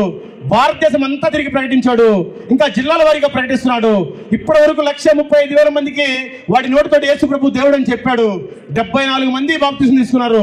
అయ్యా నా పేరట వీని లోపల చేర్చుకోయని యేసు ప్రభు వారు చెప్తారు. మన గురించి దేవుడే సాక్షి. ఈ రోజున మన బ్రతుకుల్లో మన ఇంట్లో వాళ్ళ దగ్గర సాక్ష్యం ఉండదు, కానీ నీ కోసం దేవుడేమొచ్చి సాక్ష్యం చెప్తాడు. దయచేసి మారండి. పైన పూత ప్రసంగాలు వినబాకండి. పైన ఏదో సెంటు కొట్టినట్టుగా వెళ్ళిపోవచ్చు. కాలంలో ఉండి మురికి తీసి బయట వేస్తేనే ఆ కాలం సాఫీగా సాగుతుంది. దయచేసి ఇప్పటికైనా మారండి. ఇప్పటి వరకు అయిందేదో అయింది. ఇక్కడి నుంచి అయినా నేను భక్తిగా ఉంటాను, నేను బాప్తిజం తీసుకుంటాను, ఆయన రక్షణలోనికి వస్తాను, తొందరలో బాప్తిజం తీసుకుంటాను అన్న వాళ్ళంతా ఒకసారి చేతులు ఎత్తండి. Praise the Lord. కొంతమంది ఎత్తారు. మీరంతా తప్పనిసరిగా బాప్తిజం పొందండి. సరే, ఇన్ని రోజులు నేను ఏదో పాస్టర్లే ప్రకటిస్తారు, సువార్థికులే ప్రకటిస్తారు. ప్రతి మనిషి మీద భారం ఉంది. సర్వభూజనులారా ఆయన రక్షణ ప్రకటించమన్న వాక్యం నాకు అర్థమైంది. నేను రోజంతా నా పనులు మానుకుని సువార్త చేయకపోయినా, నేను టీ తాగినా, టిఫిన్ చేసినా, పెట్రోల్ బంక్ దగ్గరికి వెళ్ళినా, నేను ఏదైనా పని చేస్తున్నా, నా పక్కన వారికి యేసు ప్రభు మంచి దేవుడు అని చెప్పి నేను సువార్త ప్రకటిస్తాను. రేపటి నుంచి రోజుకు 3 పూటలు నాకు ప్రభు భోజనం పెడుతున్నాడు, కనీసం రోజుకు ఒక్కరికైనా నేను సువార్తను ప్రకటిస్తాను ఇప్పటి నుంచి అన్నోళ్ళంతా ఒకసారి చేతులు ఎత్తండి. Praise the Lord. కొంతమంది ఎత్తారు, మిగతా వాళ్ళందరూ రాసి పెట్టుకోండి. సామెతల గ్రంథం 16వ అధ్యాయం 4వ వచనం. మీ జీవితాంతం అదే. మారండి. దేవుడు మిమ్మల్ని, మీ కుటుంబాలని, మీ సంఘాలని, మీ ఊరిని దీవించి ఆశీర్వదించును గాక. వాటికంటే ముందుగా నీకు నిజమైన మారు మనసు రక్షణ దయచేయును గాక. ఆయన రాకడలో నువ్వు ఎత్తబడును గాక. అనేక మందికి నువ్వు సాక్షిగా ఉందువు గాక. ఆమేన్. Praise the Lord. మిమ్మల్ని ఎవరినైనా ఇబ్బంది పెట్టి బాధ పెట్టినట్టయితే నన్ను క్షమించండి. నేను ఇంతే. నేను ఉన్న సత్యమే మీకు చెప్పాను, లేనిది నా సొంతంగా నేను ఏం చెప్పలేదు. నేను ఎక్కడో 450 కిలోమీటర్ల నుంచి వచ్చాను, మళ్ళీ నేను 450 కిలోమీటర్లు ప్రయాణం చేసి వెళ్ళిపోవాలి. నేను నా సొంత ఖర్చులతో డీజిల్ పోసుకొని వచ్చాను. ₹1 కానుక పాస్టర్ గారు ఇచ్చినా నేను తీసుకోను. ఎందుకంటే మీకు ఈ సత్యాన్ని చెప్పుకోవడానికే వచ్చాను. Okay, thank you. Praise the Lord. నాకు ఈ అవకాశం ఇచ్చినటువంటి పాస్టర్ గారికి నా హృదయపూర్వకమైన వందనాలు. Thank you. ఆమె చెప్పలు కూడా అందరం కూడా యేసయ్య నామమునకు మహిమ కలుగును గాక. మరి గొప్ప సువార్తను, వారి సాక్ష్యము, వారి యొక్క అనుభవము, దేవుడు వారిని ఎలా పట్టుకున్నారో, వారు ఎటువంటి భారం కలిగి, ఆత్మ కొరకు ఎటువంటి భారం కలిగి పరిగెలు పెడుతున్నారో మనము కూడా అదే విధంగా ఉండాలని ఆ లోతైన అనుభవాన్ని, సాక్ష్యాన్ని యేసయ్య మాటలు మనతో పంచుకున్నందుకు మరి దేవుడు వారిని ఇంకా బహుగా దీవించును గాక. మరి మనము కూడా సువార్తనే చెప్పారు కదా ఒక మాట, ఎవరైనా నీకు తెలిసిన వాళ్ళు ఎవరైనా చనిపోతే నువ్వు ఒక్క మాట కూడా యేసయ్య కొరకు చెప్పకపోతే నువ్వేం చేయాలంట? నీవు లెక్క చెప్పాలి. ప్రభువా, ఈ దినము అద్భుతమైనటువంటి దాసులను అయ్యా మల్లికార్జునరావు గారిని ప్రభా ఈ స్థలానికి నడిపించి అద్భుతమైనటువంటి స్వార్థను అయా ప్రకటింపచేశారు. నీకు వందనాలు తండ్రి. ఎంతమంది అయితే ఈ మాటలు విన్నారు ప్రభువా, విని విడిచిపెట్టి వారిగా కాకుండా విన్న దాని ప్రకారముగా అయా నీ స్వార్థను ప్రకటించుచు అయా నీ ఎదుట నిలబడుతున్నప్పుడు ధైర్యముగా ప్రభువా అయా స్తన ప్రభువా, ఇదిగో నీ కుమారుడైనటువంటి యేసు క్రీస్తు ద్వారా అద్భుతమైనటువంటి సాక్ష్యమును పొందుకుని నీ రాజ్య వారసులుగా అయా మేమందరము కూడా అయా మార్చబడుటకు ఈ సహాయమును మాకివ్వండి అయ్యా. అయా నీ దాసులు ఎంతో భారభరితమైనటువంటి పరిచర్య, ఎంతో అయ్యా 1000 కిలోమీటర్లు ప్రభువా వారి జర్నీ చేస్తూ కనబడిన ప్రతి ఒక్కరికి అద్భుతమైనటువంటి సువార్తను ప్రకటిస్తూ ముందుకు కొనసాగుతుండగా వారి ప్రయాణములోను వారి చేస్తున్నటువంటి పరిచర్యను అద్భుతముగా ప్రభువా అయా మీరు నడిపింపచేయండి అయ్యా. మేము కూడా చాలా సార్లు యూట్యూబ్లో అయా వారి యొక్క మెసేజ్లు లేకపోతే వారు చేస్తున్నటువంటి కార్యక్రమాలను కూడా మేము చూడడం జరిగింది ప్రభువా. ఈ రోజు డైరెక్ట్ గా వారిని కలుసుకోవడానికి ఇచ్చినటువంటి కృపను బట్టి నిన్ను స్తుతిస్తూ ఉన్నాను ప్రత్యేకముగా ప్రభువా. ఇదిగో ఈ 3 దినాలు ఎంతో భారముతో ప్రభువా వేల అయాస్తని ప్రభు ధనాన్ని ప్రభువా వారు ప్రభువా ఖర్చు పెట్టి ఈ మీటింగ్స్ ఏర్పాటు చేసిన నీ దాసులు సురేశయ్య గారిని, వారి కుటుంబాన్ని, సహకరించిన సంఘ బిడ్డలను, వారి కుటుంబాలను ప్రభు సంఘాన్ని మీరు అభివృద్ధి పరచండియా. నూతన జనాంగములతో ప్రభు మందిరాన్ని మీరు నింపండి. రానున్న దినాల్లో ప్రభు అద్భుతముగా మందిరమును నిర్మించడానికి కూడా కార్యాలను మీరు జరిగించండి అయ్యా. ఈ యొక్క 3 దినాల సభల ద్వారా అయా కొన్ని ఆత్మలైనను యేసు నామములో రక్షణలోనికి నడిపించబడుదురుగాక. అయా కొంతమంది అయా యవన బిడ్డలు, యవన పురుషులు, యవన స్త్రీలు, పెద్దలు, చిన్నలు, అన్య ప్రజలు అనేక మంది ప్రభువ రక్షణలోనికి అయా సత్యము ఎరుగుటకు సహాయము చేయమని ప్రభువ ఇప్పటి వరకు జరిగినటువంటి కార్యక్రమాలన్నిటిని బట్టి స్తుతిస్తూ ఆయా వేదిక మీద ఉన్నటువంటి దైవజనులను కూడొచ్చిన ప్రతి ఒక్కరిని కూడా మీరు దీవించి నుంచి ఈ రోజున ప్రభు 3 దినాలను కూడా అద్భుతమైన దైవజనం ద్వారా మీరు మండించారు.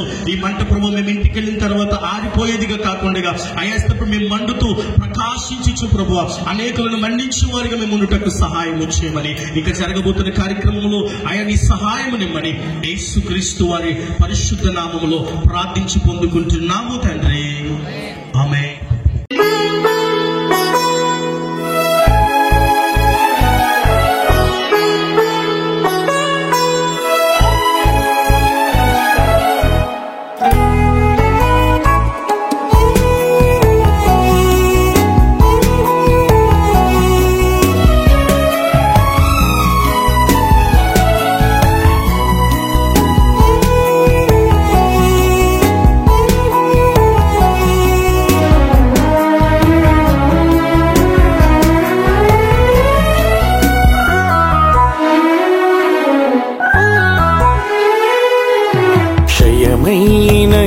మంటి దేహం మన్నులో చేరేలోపు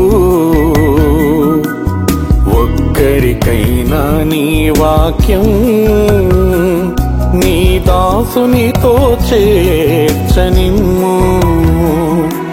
క్షయమైన ఈ మంటి దేహం మన్నులో చేరేలోపు ఒక్కరికైనా నీ వాక్యం నీ దాసునితో చేర్చనిమ్ము. దర్శించుము దేవా కరుణించుము ఈ దీన దాసుని దర్శించుము. దర్శించుము దేవా కరుణించుము ఈ దీన దాసుని దర్శించుము.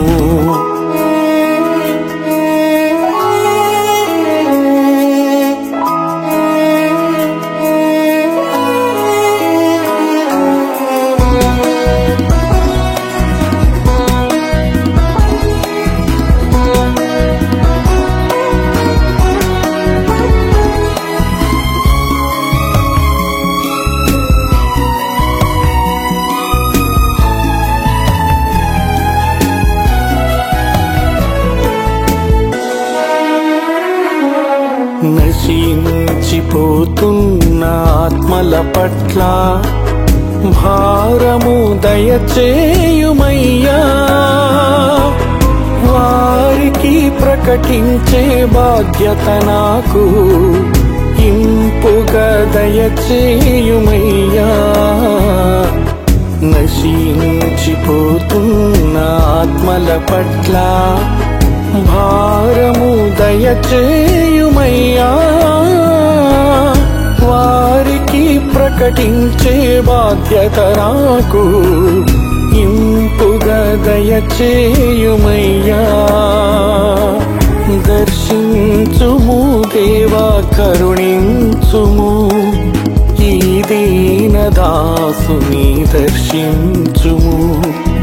దర్శించుము దేవా కరుణించుము ఈ దీన దాసుని దర్శించుము.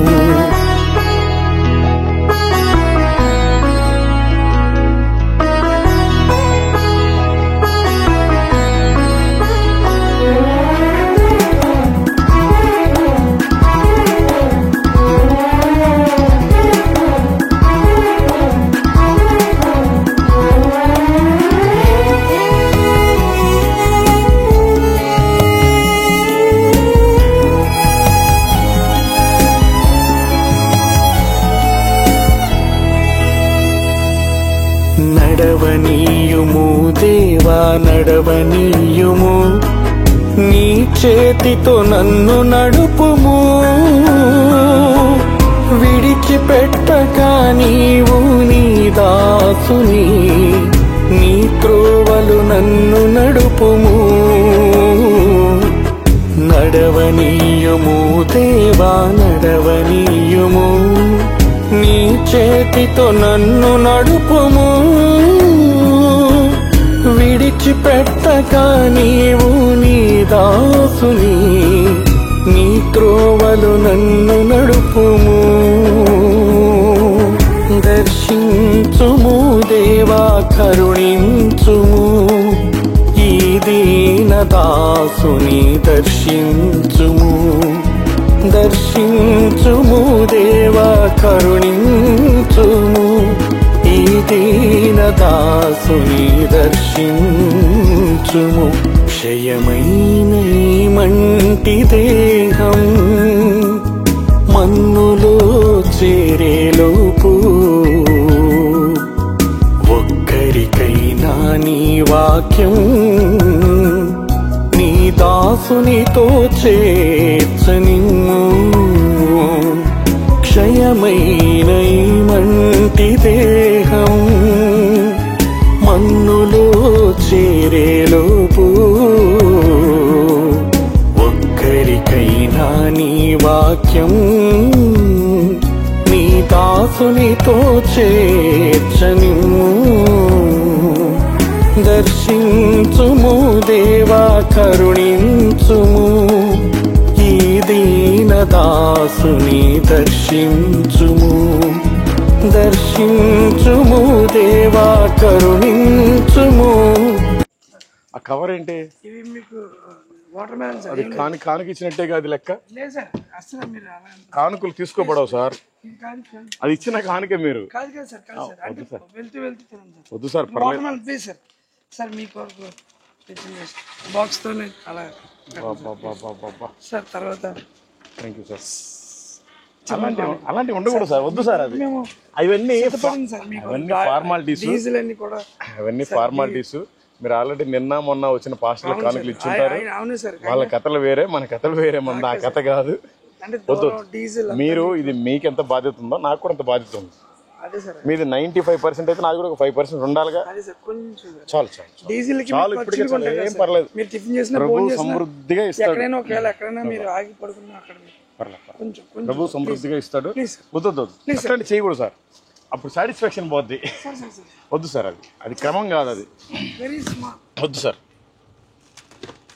పర్లేదు సార్, చాలా థ్యాంక్స్. వద్దు, ఏం పర్లేదు. మీరు అద్భుతంగా చూసుకున్నారు. సభలు పెట్టారు కదా, మీకు ఈ రోజు ఎలా అనిపించింది? ఈ రోజు ఫుల్గా కడుపు నిండింది సార్ నిజంగా. అందుకే ఈ రోజు నేను నిన్న మొన్న ఏం మాట్లాడలేదు. మనస్ఫూర్తిగా చెప్పండి, ఈ రోజు న్యాయం జరిగిందా? న్యాయం జరిగింది సార్. నిన్న మొన్న జరగలేదా? జరగలేదా? వాళ్ళకి ప్రీచర్స్ కావాలి, ప్రీచ్ చేశారు, ప్రార్థించాను, ఆశీర్వాదం అయిపోయిందండి. ఈ రోజు ఒక సబ్జెక్ట్, ఒక ఏమైనా మీరు మాత్రం మంచి ఫైర్ లో ఉన్నారు. ఆ మంట తగ్గనివ్వకండి. సమస్య లేదు సార్, సమస్య లేదు. మీకు చెప్తాం చెప్పబడి ఎక్కడైనా అన్నారు కదా సార్. అదే సార్, కొంచెం సార్ పర్లేదు. నాది కూడా ఒక బాధ్యత. మీరు నాకు ఇచ్చారు, నేను మళ్ళీ మీకు ఆఫరింగ్ ఇచ్చాను అనుకోండి. థ్యాంక్ యూ, వందనాలు. మీ పరిచయంలో నేను కూడా పాలుభాగస్తులు అవ్వాలిగా. అయ్యగారు సరే అయితే, అలాగేనండి. Thank you so much.